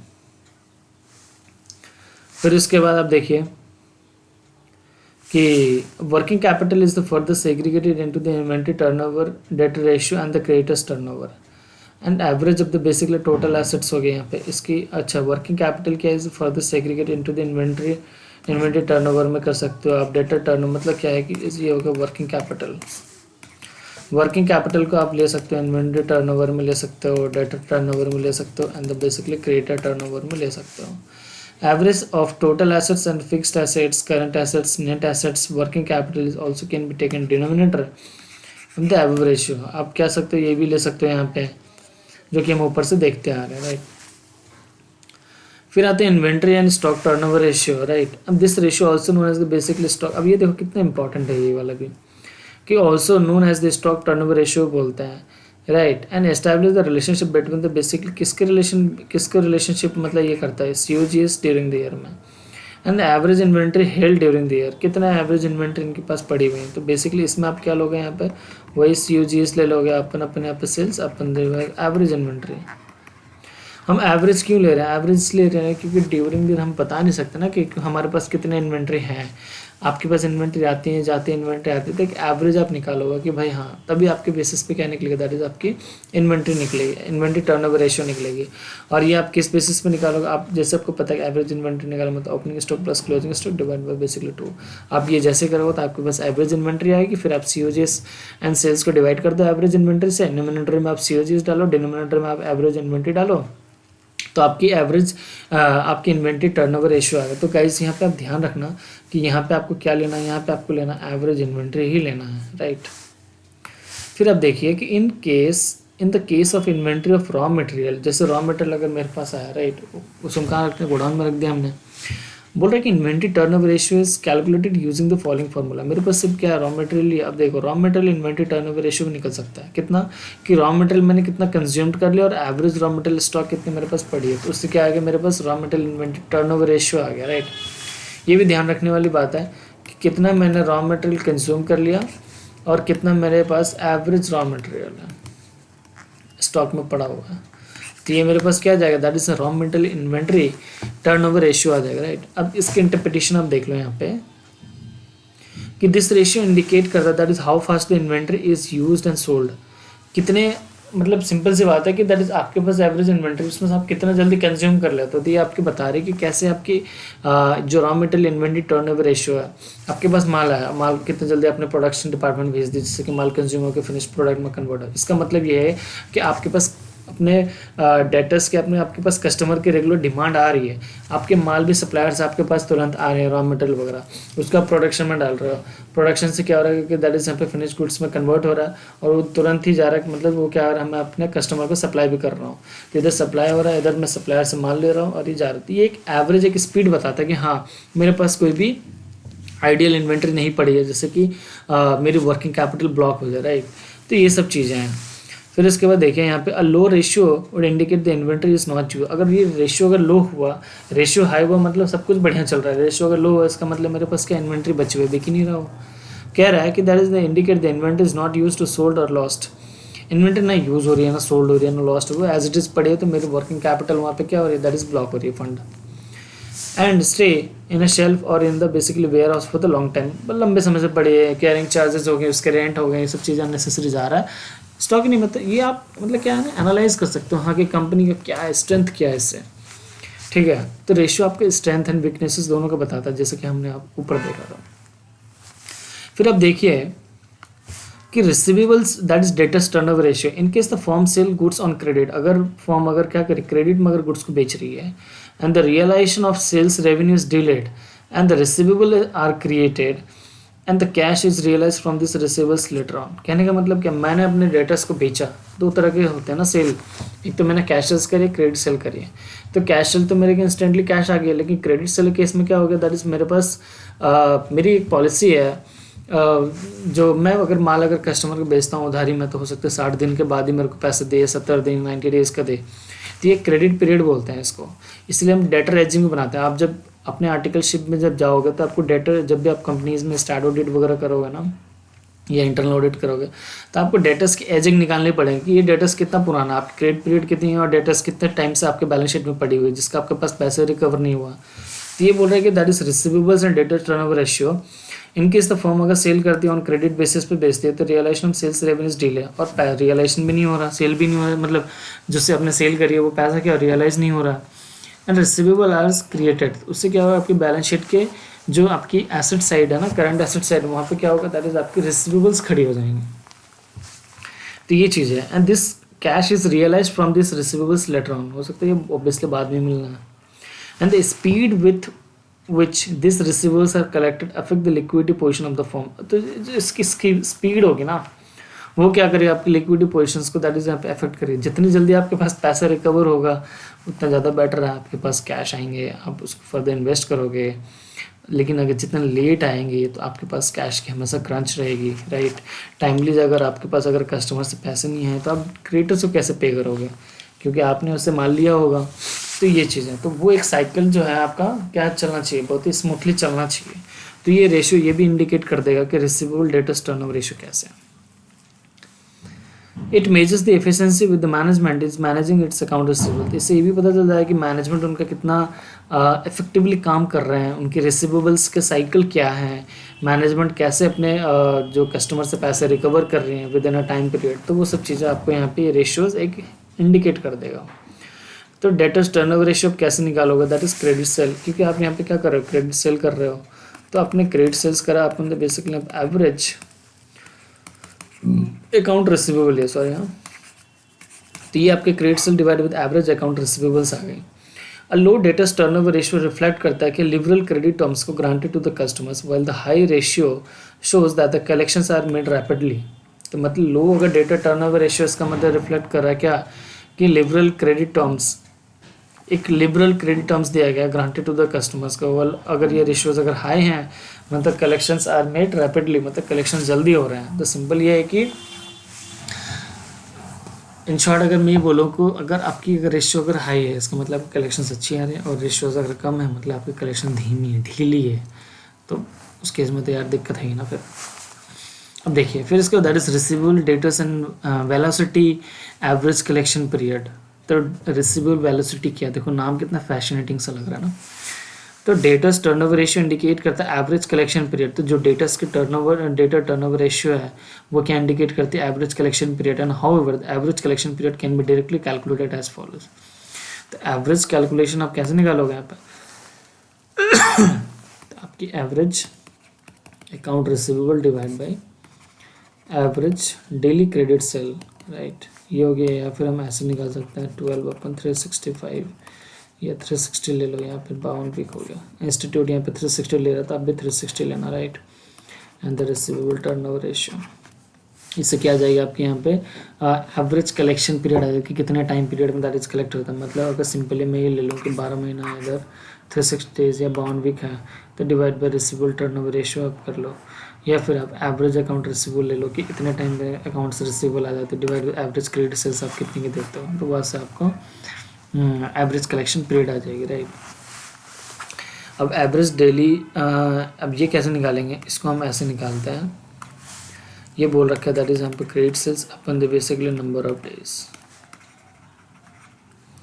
से 360 डेज। तो इस तरीके से दैट इज क्या, credit sales upon the basically number of days and that is 360 days हो गया यहाँ पे। अब इंटरप्रिटेशन की बात देखो, that is average collection period जो था मतलब बेसिकली एवरेज कलेक्शन जो तन पे पीरियड मेजर्स करता है, that is average number of days it takes to collect करने के लिए account is receivable. And this ratio also referred to as the basically number of days of the receivable and the number of days sales is receivable. In determining the credit policy, the debtors turnover and the average collection provide the unique guidance पकड़ देती है। अब यहाँ पे देखो that is payable turnover ratio. Main इनका क्या है ना कि आपको मतलब तो समझ में आना चाहिए, आपके मेन फॉर्मूले याद होना। जैसा कि जब क्वेश्चंस हम क्रैक करेंगे तो क्वेश्चंस को क्रैक करने के लिए फॉर्मूलाज हमें याद होना बहुत जरूरी है, राइट। फिर कह रहा है कि this ratio is calculated on the same line as receivable turnover ratio is calculated, right. And it measure the basically how fast the company make the payment to its creator. अब payable turnover ratio हो गया that is कितने times जल्दी आप क्या करते हैं अपने क्रिएटर्स को, दैट इज उसकी लाइबिलिटी जो है, जो भी आपने पैसे जो भी उसने माल खरीदा हुआ आपने, creator can be a supplier हो सकता है, राइट, कोई भी बंदा हो सकता है जो जिससे कि आपने पैसे ले रखा हो ना, जिससे माल वगैरह जो कि डे टू डे ऑपरेशंस में आपने ले रखा हो, वो हो गया। तो that is annual net credit purchase, आपने एनुअली कितना नेट क्रेडिट परचेज करते हो, right, divide by the basically denominator में आप डाल क्या डालो एवरेज अकाउंट्स पेएबल। आपकी क्या जाएगा दैट इज यहाँ पे payable average payable turnover ratio आएगा। फिर कह रहा है कि that is low creditors turnover ratio reflect करता है liberal credit terms granted by the basically supplier with the high ratio shows that the accounts are settled rapidly, right। फिर payable velocity भी होता है, उस तरीके से निकालेंगे सेम एज कि एवरेज अकाउंट्स पेएबल, वहाँ रिसीवेबल था, यहाँ पे पेएबल, यहाँ पे वहाँ पे क्या था एवरेज डेली कलेक्शन था, यहाँ पे एवरेज डेली क्रेडिट परचेज हो गए हैं। इस तरीके से आप क्या करोगे निकालोगे, राइट। इंटरप्रिटेशन आप देख सकते हो यहाँ पे।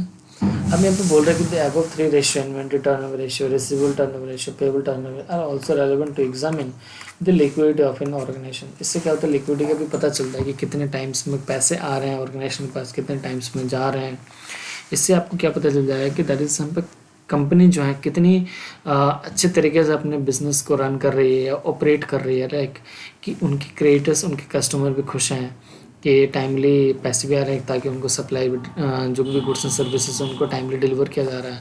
और आपके सप्लायर भी दैट इज हम उनके खुश हैं, उस ऑर्गेनाइजेशन के सप्लायर भी बहुत ही खुश हैं, जिनसे कि टाइमली उनको क्या हो रहा है, पेमेंट भी मिलता जा रहा है। तो फ्यूचर इनके क्या है ना, रिलेशंस इस तरीके से अच्छा बॉन्डिंग बहुत बढ़िया तैयार होता है। क्योंकि हो सकता है कल को डेट में अगर इमरजेंसी बेसिस पे अगर आपको कोई भी गुड्स वगैरह चाहिए माल, तो अगर सप्लायर के साथ अगर आपकी बॉन्डिंग अच्छी है तो सप्लायर आपको क्या कर सकता है, दैट इज़ यहाँ पे टाइमली बेसिस पे गुड्स जो है वो मुआयना करा सकता है, प्रोवाइड करवा सकता है, right. Notes for calculating the ratios, तो वन सेलिंग एंड डिस्ट्रीब्यूशन जो होता है एक्सपेंस डिफरेंशिएट द COGS, ये आपको यहाँ पे पढ़ना पड़ेगा। In the absence of COGS will be equal to the cost of sales. अगर COGS नहीं दिया तो आप क्या मान के चलोगे, कॉस्ट ऑफ सेल्स मान के चलोगे। We can consider the basically COGS and cost of sales to calculate the turnover ratio eliminating the profit part, right.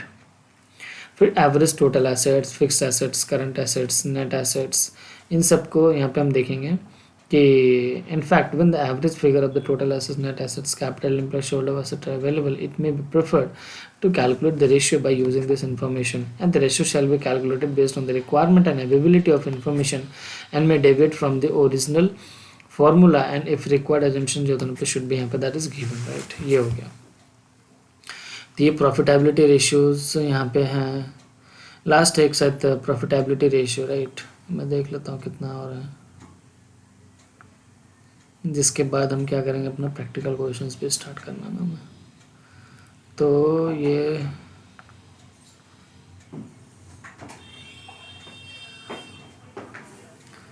ठीक है, ये रहा आपका profitability ratio. Profitability ratio based on the basically sales, based on the overall ROI,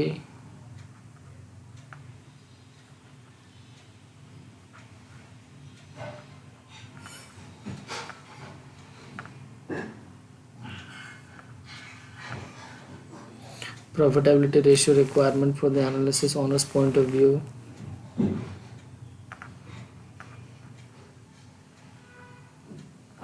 user objective, the financial analysis and board eye view। यहाँ तक हम क्या करेंगे, दैट इज कंप्लीट करेंगे, ठीक है। तो ये मैं हो सकता है 2 पार्ट में, आई थिंक 2 या 3 पार्ट में अपलोड करूँ, तो क्योंकि चैप्टर काफ़ी बड़ा है और मैं चाहता हूँ कि मैं आपको डिटेल्ड में चीज़ें पढ़ाऊँ ताकि आपको इसमें कोई डाउट ना हो, right.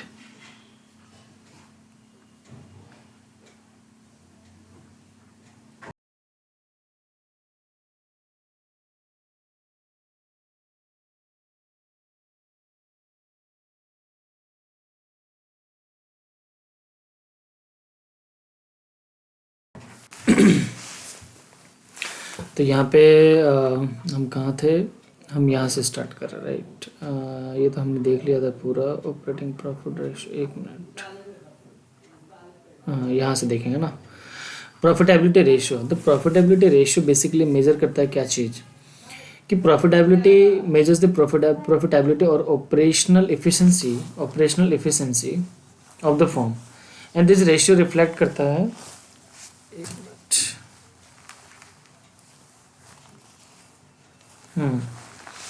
the profitability ratio measures the profitability or the operational efficiency of the firm, right, and this ratio reflect the basically final result of the business operations. They are the same of the most closely watched and widely quoted ratio होते हैं, and the management attempt to maximize this ratio to maximize the firm's की value, right।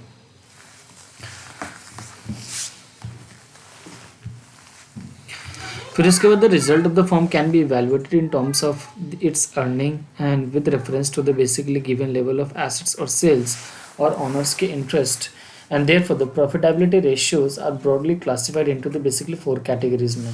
तो profitability ratio कितने भागों में बांटा गया, 4 categories में बांटा गया, राइट।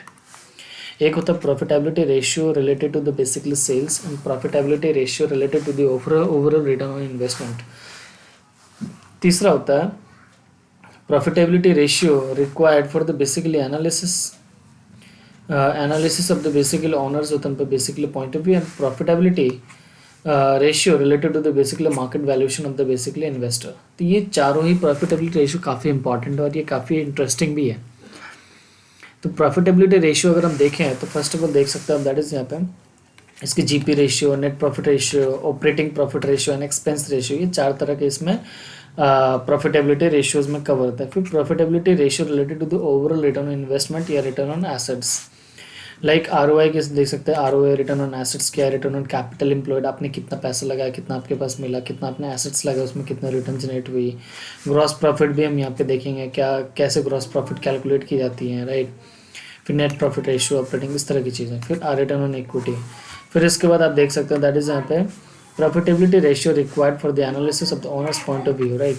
अब ओनर्स के पॉइंट ऑफ व्यू से अगर देखें तो EPS, मैं इन्वेस्टर हूँ, मैं शेयर होल्डर्स हूँ, तो मैंने क्या कर रखा है, जैसे टाटा मोटर्स में पैसे लगा रखे हैं, तो मैं क्या देखूंगा दैट इज उसका अर्निंग पर शेयर्स क्या, EPS क्या है, DPS क्या है, डिविडेंड पे आउट रेशियो क्या है. डिविडेंड पे आउट रेशियो तो हमने जो डिविडेंड डिस्टेंस वाले चैप्टर में ऑलरेडी हमने पढ़ा, अच्छा समझा भी है. तो गाइस अगर आपको वो रिवीजन करना है तो वो वीडियोस भी इसके लिए आप देख सकते हैं. फिर इसके बाद that is profitability ratio related to the market valuation, related to the market, related to the valuation and the investors, right. And the PE ratio, like जैसे कि PE ratio हो गया, dividend and the earning yield हो गया, market value and the basically book value per shares and the basically Q ratio वगैरह हो गए, ये सारे. तो ये इस तरह की चीज़ें. अब आते हैं एक एक करके हम देखेंगे. Gross profit ratio, right, and the GP ratio, इसको हम शॉर्ट में बोलते हैं, GP मार्जिन बोलते हैं. ये बेसिकली मेजर करता है किस चीज़ को, ये मेजर करता है दैट इज यहाँ पे percentage of the each sale in rupee remaining after the payment of the good sold. तो बेसिकली ये मेजर करता है कि that is perform percentage of the each sales, हर एक परसेंटेज इन रुपी में remaining after the payment of the good sold. तो GP ratio that is gross profit. Gross profit आपको पता ही है, आपने फाउंडेशन में पढ़ाई होगी कैसे ट्रेडिंग अकाउंट बनाते हैं. तो ट्रेडिंग अकाउंट बनाने पर जो आपका जो ग्रॉस प्रॉफिट आता है उसको डिवाइड कर देते हो आप सेल से, राइट, इनटू द 100. तो ये क्या आ जाएगा दैट इज आपका यहाँ पे GP रेशियो आ जाएगा. अब gross profit margin depend on the relationship between depends on the relationship between the sale price, volume and cost के ऊपर डिपेंड करता है. High gross profit margin is favourable sign of the goods good for management. तो basically जो जिनकी GP margin अच्छी रहती है तो ये माना जाता है कि मैनेजमेंट उनके यहाँ इफेक्टिवली एंड एफिशिएंटली काम कर रहे हैं, वहाँ पे कॉर्पोरेट गवर्नेंस अच्छी है, कंपनी की बिजनेस अच्छे से रन कर रही है, उनका ऑपरेशन अच्छे से रन हो रही है, उनके प्रोडक्ट्स उनके जो प्रोडक्ट्स अच्छे से कस्टमर्स को मतलब कस्टमर्स पसंद कर रहे हैं, उनकी सर्विसेज पसंद कर रहे हैं, तो ताकि उनके ग्रॉस प्रॉफिट की और इंक्रीज़ हो रही है. सेम एज हम नेट प्रॉफिट में भी देखेंगे. It measures the relationship between the net profit and sales of the business. Depending on the concept of the net profit, it is calculated as follows. The net profit ratio कैसे निकलेगा, net profit upon the basically sales into 100. और इसको simply हम कैसे निकाल सकते हैं, earning after tax upon the sales into the 100. अगर नेट प्रॉफिट अगर नहीं है तो आप क्या ले लोगे, पैट ले लोगे. तो पैट इसको हम क्या बोलते हैं, दैट इज यहाँ पे पैट भी बोलते हैं, राइट. फिर आता है that is pre tax profit ratio, मतलब टैक्स से पहले का. तो क्या हो जाएगा, दैट इज EBT हो जाएगा आफ्टर इंटरेस्ट. EBT आप कैसे निकाल सकते हो, दैट इज यहाँ पे EBT आप निकालोगे, दैट इज EBIT जो हमने आगे पढ़ा था माइनस इंटरेस्ट कर दोगे. ये भी हमने क्या कर रखा है, इन्वेस्टमेंट डिसीजंस वाले चैप्टर में दैट इज पढ़ रखा है. तो गाइज अगर आप इन्वेस्टमेंट डिसीजंस के चैप्टर अभी तक रिवाइज नहीं किया तो प्लीज़ जाइए और उसको रिवाइज कीजिए, और वो काफ़ी हेल्पफुल रहेगा, उससे काफ़ी क्लैरिटी आएगी आपको इस चैप्टर के लिए भी, राइट. ये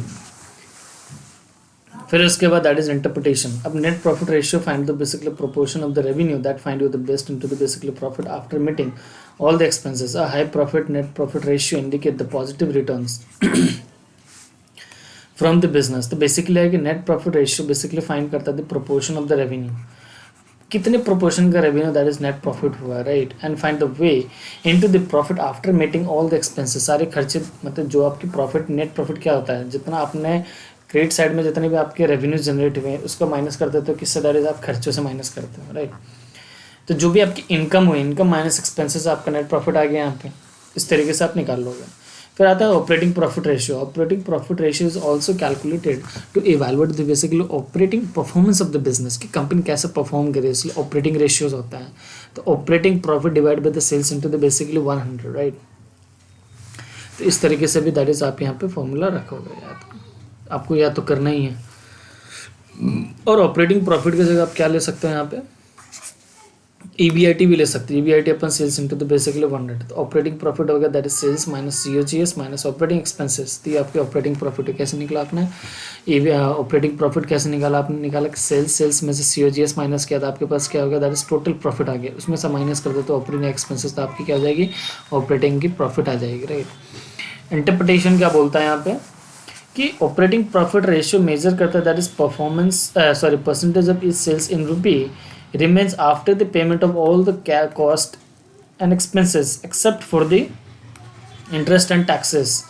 तो operating profit ratio basically measure करता है percentage of the each sale, हर एक सेल के लिए दैट इज आपकी कितना परसेंटेज इन रुपी टर्म्स में, remain after the payment of all the cost and expenses for the interest and the basically taxes. And this ratio is followed closely by the basically analytics, because ये जो ratio है followed की जाती है closely with analytics because it focus on the operating result. ये काफ़ी important ratio है guys, मैं आपको बता रहा हूँ दोस्तों, इसको आप अच्छे से समझिए, हो सके जो आपको जो ज़्यादा से ज़्यादा आप इस पर रिसर्च कीजिए कि क्या है ये। मैं तो आपको बता ही रहा हूँ लेकिन आप खुद भी अपना एफर्ट डालिए, right. Operating profit is often refer to as the basically earning before and tax, और EBIT इसको बोल सकते हैं, राइट। ये चीज़ है। फिर आते एक्सपेंस रेशियो। एक्सपेंस रेशियो क्या हो गया यहाँ पे, एक्सपेंस रेशियो होता है that is based on the different concept of the expenses, it can be expenses in a different variant as follows like the COGS। अब यहाँ पे cost of goods sold ratios भी होते हैं, उसको कैसे निकालोगे, सिंपल है that is COGS upon sales into the 100। फिर आप निकालते हो operating expenses, administrative expenses plus selling and distribution expense जो सेल्स से रिलेटेड होता है, डिवाइड बाय सेल्स करते हो तो आपको ऑपरेटिंग एक्सपेंस रेशियो, मतलब ऑपरेटिंग एक्सपेंस सिंपल से हो गया ना कि आपको सेल्स बेचने के लिए आपने क्या क्या खर्चे करने सेल करने के लिए, तो इंटू 100 वो निकल गया। Operating ratio that is COGS plus operating expenses. फिर financial expenses ratio, financial expenses मतलब क्या, जो इंटरेस्ट वगैरह होते हैं, it includes taxes loss due to the theft and goods destroyed by the fire, ये सारे के सारे फाइनेंशियल एक्सपेंसेस में इसमें ऐड किए जाएंगे, सॉरी इसको एक्सक्लूड करेंगे हम। ये चीज़ ध्यान रखने का, हो सकता है कि दैट इज़ आपको MCQ में ये पूछ ले, तो इन सब चीज़ों को क्या करना पड़ेगा, दैट इज़ आपको यहाँ पे इसको एक्सक्लूड करना पड़ेगा, राइट। फिर आप देखिए administration expenses ratio and selling and distribution expenses can also be calculated in similar way. अब आता है profitability ratio related to the overall return on the assets and investment. तो profitability ratio related to the overall return क्या रहा। अब हम यहाँ पे गाइज ROI की बात करेंगे, राइट। ये काफ़ी इंपॉर्टेंट है और ये काफ़ी इंटरेस्टिंग भी है और आपको अच्छे से समझना भी है इसको, राइट। ROI एक होता है ROI दैट इज़ यहाँ पे रिटर्न ऑन एसेट्स होता है, एक होता है that is return on capital employed होता है, एक होता है रिटर्न ऑन इक्विटी होता है ROE। तो एक होता है that is return on total assets, that means रोटा भी बोलेंगे एंड रोना भी बोलेंगे, रिटर्न ऑन नेट एसेट्स। ये नाम इस तरीके से तो आपको याद करने में काफ़ी आसानी होगी, रोटा एंड रोना लाइक दैट, राइट। फिर इसके बाद दैट इज ROI की बात करते हैं। ROI is the most important ratio of all. Obviously बात है ROI अगर मैं इन जनरल अगर आपको बता दूँ कि सपोज़ मैं एक कंपनी का मालिक हूँ, मैं कहीं पे अगर पैसा लगा रहा हूँ ना, तो मेरा सिंपल से मतलब है कि ROI मेरा कितना होगा, मैं उसमें पैसा इन्वेस्ट कर रहा हूँ तो मुझे इसके अगेंस्ट में कितने रिटर्न। अब मैं चाहता हूँ ना यार, नॉर्मली मैं अगर FD करवा लो तो 6-7% तो मेरी वैसे रिटर्न बन जाएगी, लेकिन एज एन इन्वेस्टर या फिर एज एन बिजनेसमैन मैं तो ये चाहूँगा ना कि रिटर्न मुझे उससे ज़्यादा अच्छी मिले। तो मैं साथ के मैं 12% या 15% जो भी एनुअली जो उस कंपनीज को देख करके या फिर जो भी मुझे उस मार्केट को देख के लगे कि हाँ मैं यहाँ पे इतना रिटर्न्स को जनरेट कर सकता हूँ, तो मेरी एक्सपेक्टेशन वो रहेगी ROI, वो चीज़ है। तो ROI is the most important ratio of all and it is the percentage of return on fund. अब ये क्या है देखो, it is the basically percentage of the return on fund invested in the business by its owner. Obviously बात है। In short, the ratio tells the owners whether or not all the effort put into the business and has been be worthwhile। क्या मतलब उस business में पैसा लगाना मेरे लिए वर्थफुल है या नहीं है, वो कैसे पता चलेगा, ROI से पता चलेगा। अगर जिसकी नॉर्मल FD में 7% 8% मेरे को FD मिल जाती है, तो जिसकी ROI मेरे को 10% 12% ज़्यादा रहेगी तो मैं वो चूज़ करूँगा। लेकिन जहाँ पे अगर ROI 5% 4% रहा तो मैं तो वहाँ इन्वेस्ट ही नहीं करूँगा। तो ये ROI काफ़ी इंपॉर्टेंट रेशियो है, ये चीज़ यही कह रहा है आपको। In it compares earnings, returns and profit with the investment in the company and the ROI is calculated। कैसे निकालोगे, सिंपल से ROI ROI निकालोगे यहाँ पे आप रिटर्न्स, आपकी प्रॉफिट हो गई, अर्निंग्स हो गई, डिवाइड बाय द इन्वेस्टमेंट। मतलब आपने अगर क्या किया, दैट इज 20 आपकी अर्निंग्स 100 पे 100 रुपये लगाए थे इंटू 100, मतलब आपके पास 20% की क्या होगा, दैट इज यहाँ पे रिटर्न्स। ये आपकी ROI हो गई। फिर इसके बाद दैट इज अगर इन्वेस्टमेंट अगर नहीं है तो आप सेल्स से भी कर सकते हो, अपने returns, profit and the earnings divide by sales into the basically sales upon the investments ना। तो इस तरीके से भी आप क्या कर सकते हो, into the basically sales upon investment कर दोगे तो भी आ जाएगा, या फिर profitability ratio into the basically return investment turnover ratio. Since the profitability ratio तो return profit sales upon into 100 and sales upon investment भी हम यहाँ पे करके चल सकते हैं। तो ये बहुत सारे तरीके आपको दे दिए गए, इसको आप याद कीजिए अच्छे से और समझिए। फिर कह रहा है कि ROI can be improved either bye improving तो बेसिकली प्रॉफिटेबिलिटी रेशियो। ऑब्वियसली बात है, मैं अपना ROI कैसे इंप्रूव करूँगी, जब प्रॉफिट जब इंक्रीज़ करेगी तो मेरी ROI इंक्रीज़ करेगी, क्योंकि नोमिनेटर अगर बढ़ेगा तो ऑब्वियसली बात है उसकी जो रेशियो वो भी इंक्रीज़ होगी, and the investment turnover ratio by both, और इन्वेस्टमेंट की टर्नओवर रेशियो भी इंक्रीज़ होगी। The concept of investment varies and accordingly there are the basically three broad categories of the ROI. ROI क्या है, three broad categories। एक तो return on assets, कि जो भी मैंने एसेट्स में पैसा लगाया उससे मेरे को कितना रिटर्न जनरेट हो रहा है। Return on capital employed, return on capital employed का मतलब कितना मैंने कैपिटल बिजनेस में लगाया जिससे कि मेरे को रिटर्न आ रही है। तीसरा होगा that is return on equity, मैंने कितना इक्विटी पे इन्वेस्ट करा है जिसमें कि मेरे को ROI वहाँ से होती है। तीन तरह के दैट इज ROI आप ध्यान रखना, एक तो return on assets, return on capital employed, return on equity. ये आपको MCQ में पूछ सकते हैं, that is the just tell me, just choose one of the correct answers, three broad categories of ROI, just tell me the basic three broad categories of the आईसेज, and आपको क्या करना, चूज करना है इसमें से कौन। हो सकता है 4 ऑप्शन दिया हो जिसमें से ये बोल देगा कि इसमें से इनकरेक्ट ऑप्शंस ये कौन से हैं, तो वो आपको यहाँ पे MCQ में चूज करने हैं, क्योंकि ये तो 3 करेक्ट वाले हो गए ये। फिर इसके बाद बोला कि we should keep in mind that investment में बी टोटल एसेट्स और नेट एसेट्स।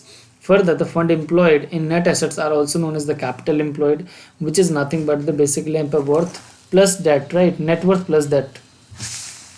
Net worth जैसे कि मैंने आपको बताया that is total assets minus total liabilities, और भी सब बहुत सारी चीज़ें, losses, fictitious assets, miscellaneous expenses, सब चीज़ें माइनस होती हैं। And the net worth is equity shareholder funds, जैसे कि यहाँ बताई दिया गया net worth equity shareholder funds हैं, ये एसेट साइड से है ये, और ये लाइबिलिटी साइड से बता दिया। शेयर होल्डर फंड्स में क्या जाएगा, शेयर होल्डर्स फंड्स में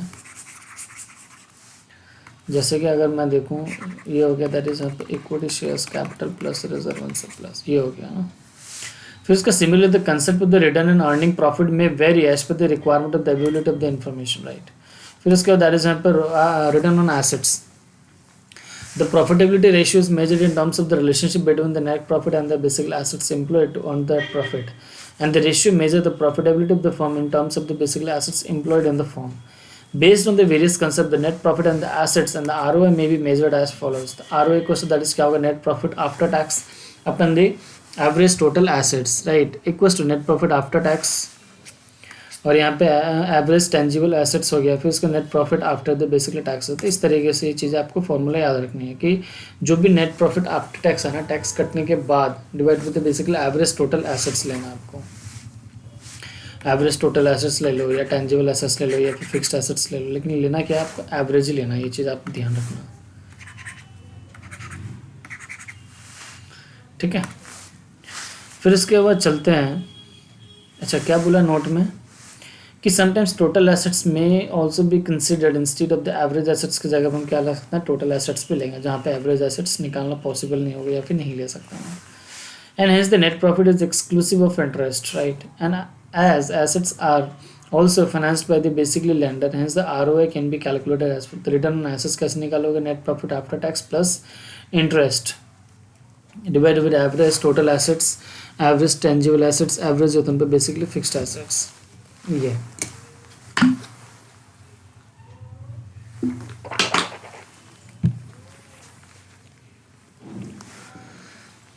फिर उसके बाद दैट इज यहाँ पे EBIT, net profit after tax plus interest. कैसे ले होगा, दैट इज यहाँ पे EBIT को नेट ऑफ टैक्स कर दो यहाँ पे अपन द एवरेज, राइट, तो ये टैक्स का इम्पैक्ट यहाँ पे खत्म हो जाएगा। फिर EBIT ने अपन द टोटल एसेट्स ले सकते हो या फिर नेट एसेट्स भी ले सकते हो, इसको बोलते हैं रिटर्न ऑन नेट एसेट्स, रोटा और रोना बोलते हैं, that is return net assets. ये हो गया। फिर इसका रिटर्न ऑन कैपिटल एम्प्लॉयड, ये भी काफ़ी इंपॉर्टेंट है। द ROC जो बेसिकली कैसे निकलता है, earnings EBIT upon the capital employed कितना आपने किया। हालांकि फाइनल में जो चैप्टर है उसमें आपको काफ़ी ये हेल्पफुल है, सिक्योरिटी एनालिसिस हो गया, ये कॉर्पोरेट वैल्यूएशन जो चैप्टर है इसमें काफ़ी हेल्पफुल होता है। म्यूचुअल फंड्स वगैरह में भी हम ये सब चैप्टरों में ये फॉर्मूलाज यूज़ होता है। सो गाइज इसको आप अच्छे से पढ़िए, समझिए, जिससे को आपको याद रहे और रखना भी आपको याद। फिर ROC post tax EBIT into net of tax upon the capital employed निकालते हैं, राइट। अब EBIT या 1-T को नो पैडी बोलते हैं, net operating profit after tax. तो जब आप इसमें वो निकालोगे ना, एक कंसेप्ट है that is economic value added and the market value added, उसमें ये बहुत ज़्यादा यूज़ होता है, इकोनॉमिक वैल्यू एडेड में खासकर, राइट, वो चीज़ें। फिर इसका कैपिटल एम्प्लॉयड देखो आप एसेट साइड से कैसे निकालोगे, that is total assets minus total liability, fixed assets plus working capital, और यहाँ पे इक्विटी प्लस लॉन्ग टर्म, ये लाइबिलिटी साइड से हो गया। यहाँ पे इंटरप्रिटेशन वही सिंपल है कि that is ROC should always be higher than the rate at which the company borrow, जितना कंपनी बोरो कर रही है उससे ज़्यादा उससे क्या होना चाहिए, ROC होना चाहिए, रिटर्न ऑन कैपिटल एम्प्लॉयड, ये चीज़ें हैं। ROE अभी आते हैं, that is return on equity.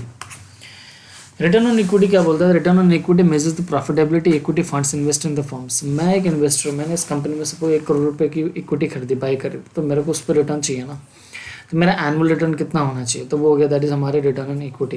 And this ratio reveal how the basically profitability of the owners fund have been utilised by the firm, and it also measure the percentage return generated to equity shareholders, and this ratio computed as follows. तो return on capital, return on equity कैसे निकालोगे, that is net profit after tax, तो same as वैसे भी कर सकते हैं, EBIT into 1 - tax, sorry.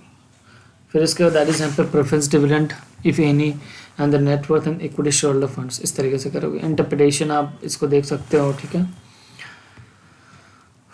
कुछ ज़्यादा उतना टेक्निकल है नहीं। Return on equity using the basically due point model, अब ये देखते हैं क्या है।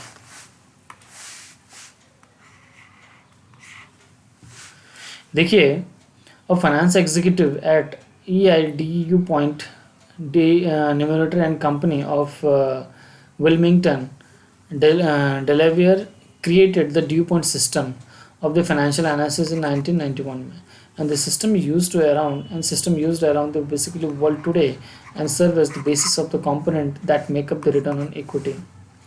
And there are the various component in the basically calculation of return on equity. क्या there are the various component, बहुत सारे component है, that is in calculation of the basically return on equity using the traditional Dew Point model and the net profit margin, assets turnover, equity multiplier. By examining the each input individually, the source of the company's return on equity can be discovered and compared to its competitor, and the component are also as follows, right. फिर profitability के बारे में देखिए, profitability net profit margin क्या बोलते हैं, net profit margin simply the after tax profit as the company, मतलब tax देने के बाद कंपनी के पास कितना नेट प्रॉफिट आया वो for the each rupee of the revenue. And the net profit margin varies across the industries, ये very करते रहते हैं ड्यू टू जो भी इंडस्ट्रीज, जो भी ऑर्गेनाइजेशंस के नेचर ऑफ बिजनेस है उसके accordingly, and making it important to compare a basically potential investment against the basically competitor. And although the basically general rule of the basically thumb is that higher the net profit margin is preferable, and it is not uncommon, and the basically not uncommon for the management to purposely low and the net profit margin to build effect to the attract to the basically higher sales. The profitability and net profit margin, that is profit and net income upon the basically sales or revenue. For investment turnover and the basically assets turnover, capital turnover, the assets turnover ratio is major. ये भी देखिए investment turnover ratio, the assets turnover ratio is measure, इसको assets turnover ही बोलते हैं। Effectively how effectively the company convert its assets into the sales, उसके अपने assets कैसे वो सेल्स में कन्वर्ट करते हैं, जिससे कि उसकी इफेक्टिवली कितना है, मतलब एफिशिएंसी पता चलेगी उसमें। एसेट्स की turnover ratio, assets turnover ratio या इन्वेस्टमेंट टर्नओवर रेशियो या कैपिटल टर्नओवर कैसे निकालोगे यहाँ पे, तो टर्नओवर यहाँ दिया हुआ है, टर्नओवर यहाँ पे दिया हुआ है, तो आप क्या कर सकते हो, यहाँ पे इसको नोमिनेटर में रखोगे और यहाँ पे नीचे क्या आ जाएगी, डिनोमिनेटर में आ जाएगी यहाँ पे। तो बेसिकली क्या हो जाएगा, दैट इज यहाँ पे बेसिकली हो जाएगा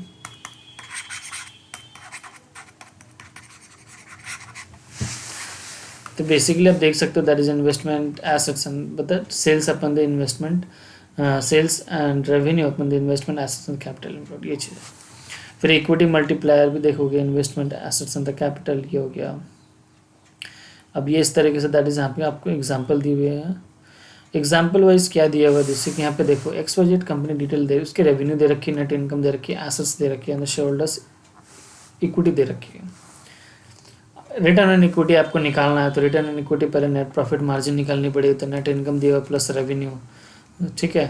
तो ये इतना आ गया, दैट इज परसेंटेज में इसका आपने निकाल लिया, यहाँ पे डिवाइड में है, ठीक है, ध्यान रखना। मतलब ये हो गया आपका यहाँ पे 4212 डिवाइड बाई दैट इज 29621।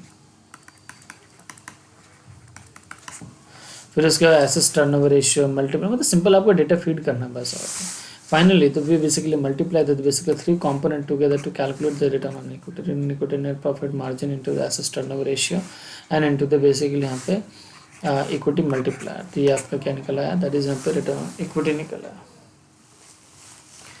है। ये इसकी एनालिसिस है यहाँ पे कि 31.02 return on equity is good in any industry, yet if you were to leave out the equity multiplier to see how much the company could earn if it were completely debt free, and you will still you will see that the basically ROE dropped to 15.04% itna of the and was due to the basically profit margin जो था ना sales इतना, right। तो इस तरीके से आप यहाँ पे देख सकते हैं।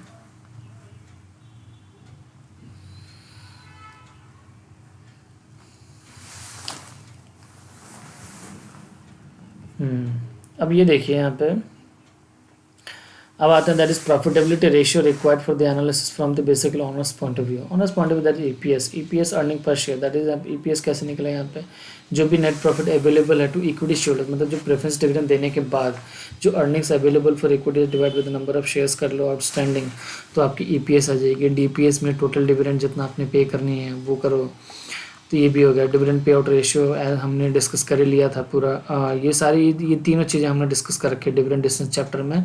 सो गाइज आप उसको अच्छे से देख सकते हैं यूट्यूब चैनल पे, मैं उसका लिंक इस अपने डिस्क्रिप्शन में डाल दूंगा, तो आप उसे भी चेकआउट कर सकते हो, राइट।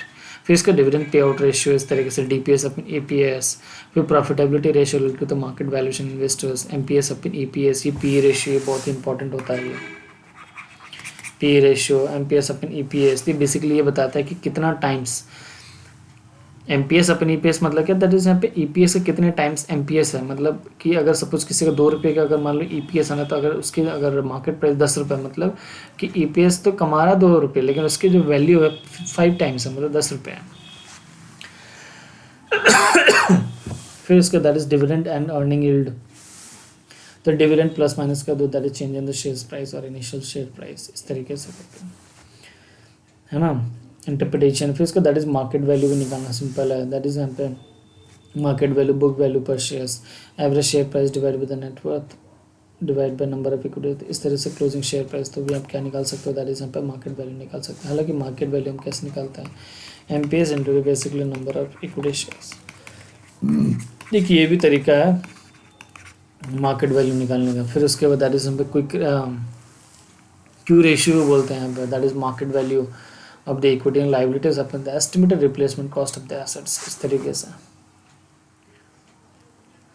तो गाइज हमने यहाँ तक कवर कर लिया, और इसके बाद हम ये पार्ट नेक्स्ट पार्ट करेंगे, पार्ट 2, ठीक है। तो मैं जल्दी ही नेक्स्ट पार्ट भी अपलोड करूँगा, तो बने रहिए दोस्तों मेरे साथ। एंड आपने अगर वीडियो अगर यहाँ तक देखा है, इसका मतलब कि आप में काफ़ी क्यूरियोसिटी है और आप चीज़ों को अच्छे से समझना चाहते हैं। दोस्तों साथ के साथ मैं क्या कर रहा हूँ, यूट्यूब पे बहुत अच्छे अच्छे केस स्टडीज़ वगैरह भी अपलोड करता जाऊँगा, और मैंने जस्ट अभी किया है कि वाई बायजूस फेल्ड, वो आप देख सकते हैं, ठीक है। और हम टाइमली बेसिस पे रिविजन्स लेक्चर्स वगैरह लाते रहेंगे, जिससे कि आपको May 24 एग्ज़ाम्स के लिए टेंशन लेने की ज़रूरत नहीं है। मैं सारे के सारे रिविजन्स लेक्चर्स वगैरह कर रहा हूँ, और आपको अगर इसकी क्लासेस वगैरह चाहिए, कोर्स वगैरह, तो प्लीज़ कमेंट बॉक्स में डालें, ताकि मैं उसके अकॉर्डिंगली पूरा अपना काम करूं और उसके हिसाब से अपना आगे बढ़ूं, राइट। सो बहुत बहुत धन्यवाद दोस्तों, मिलते हैं नेक्स्ट वीडियोज़ में। चलिए।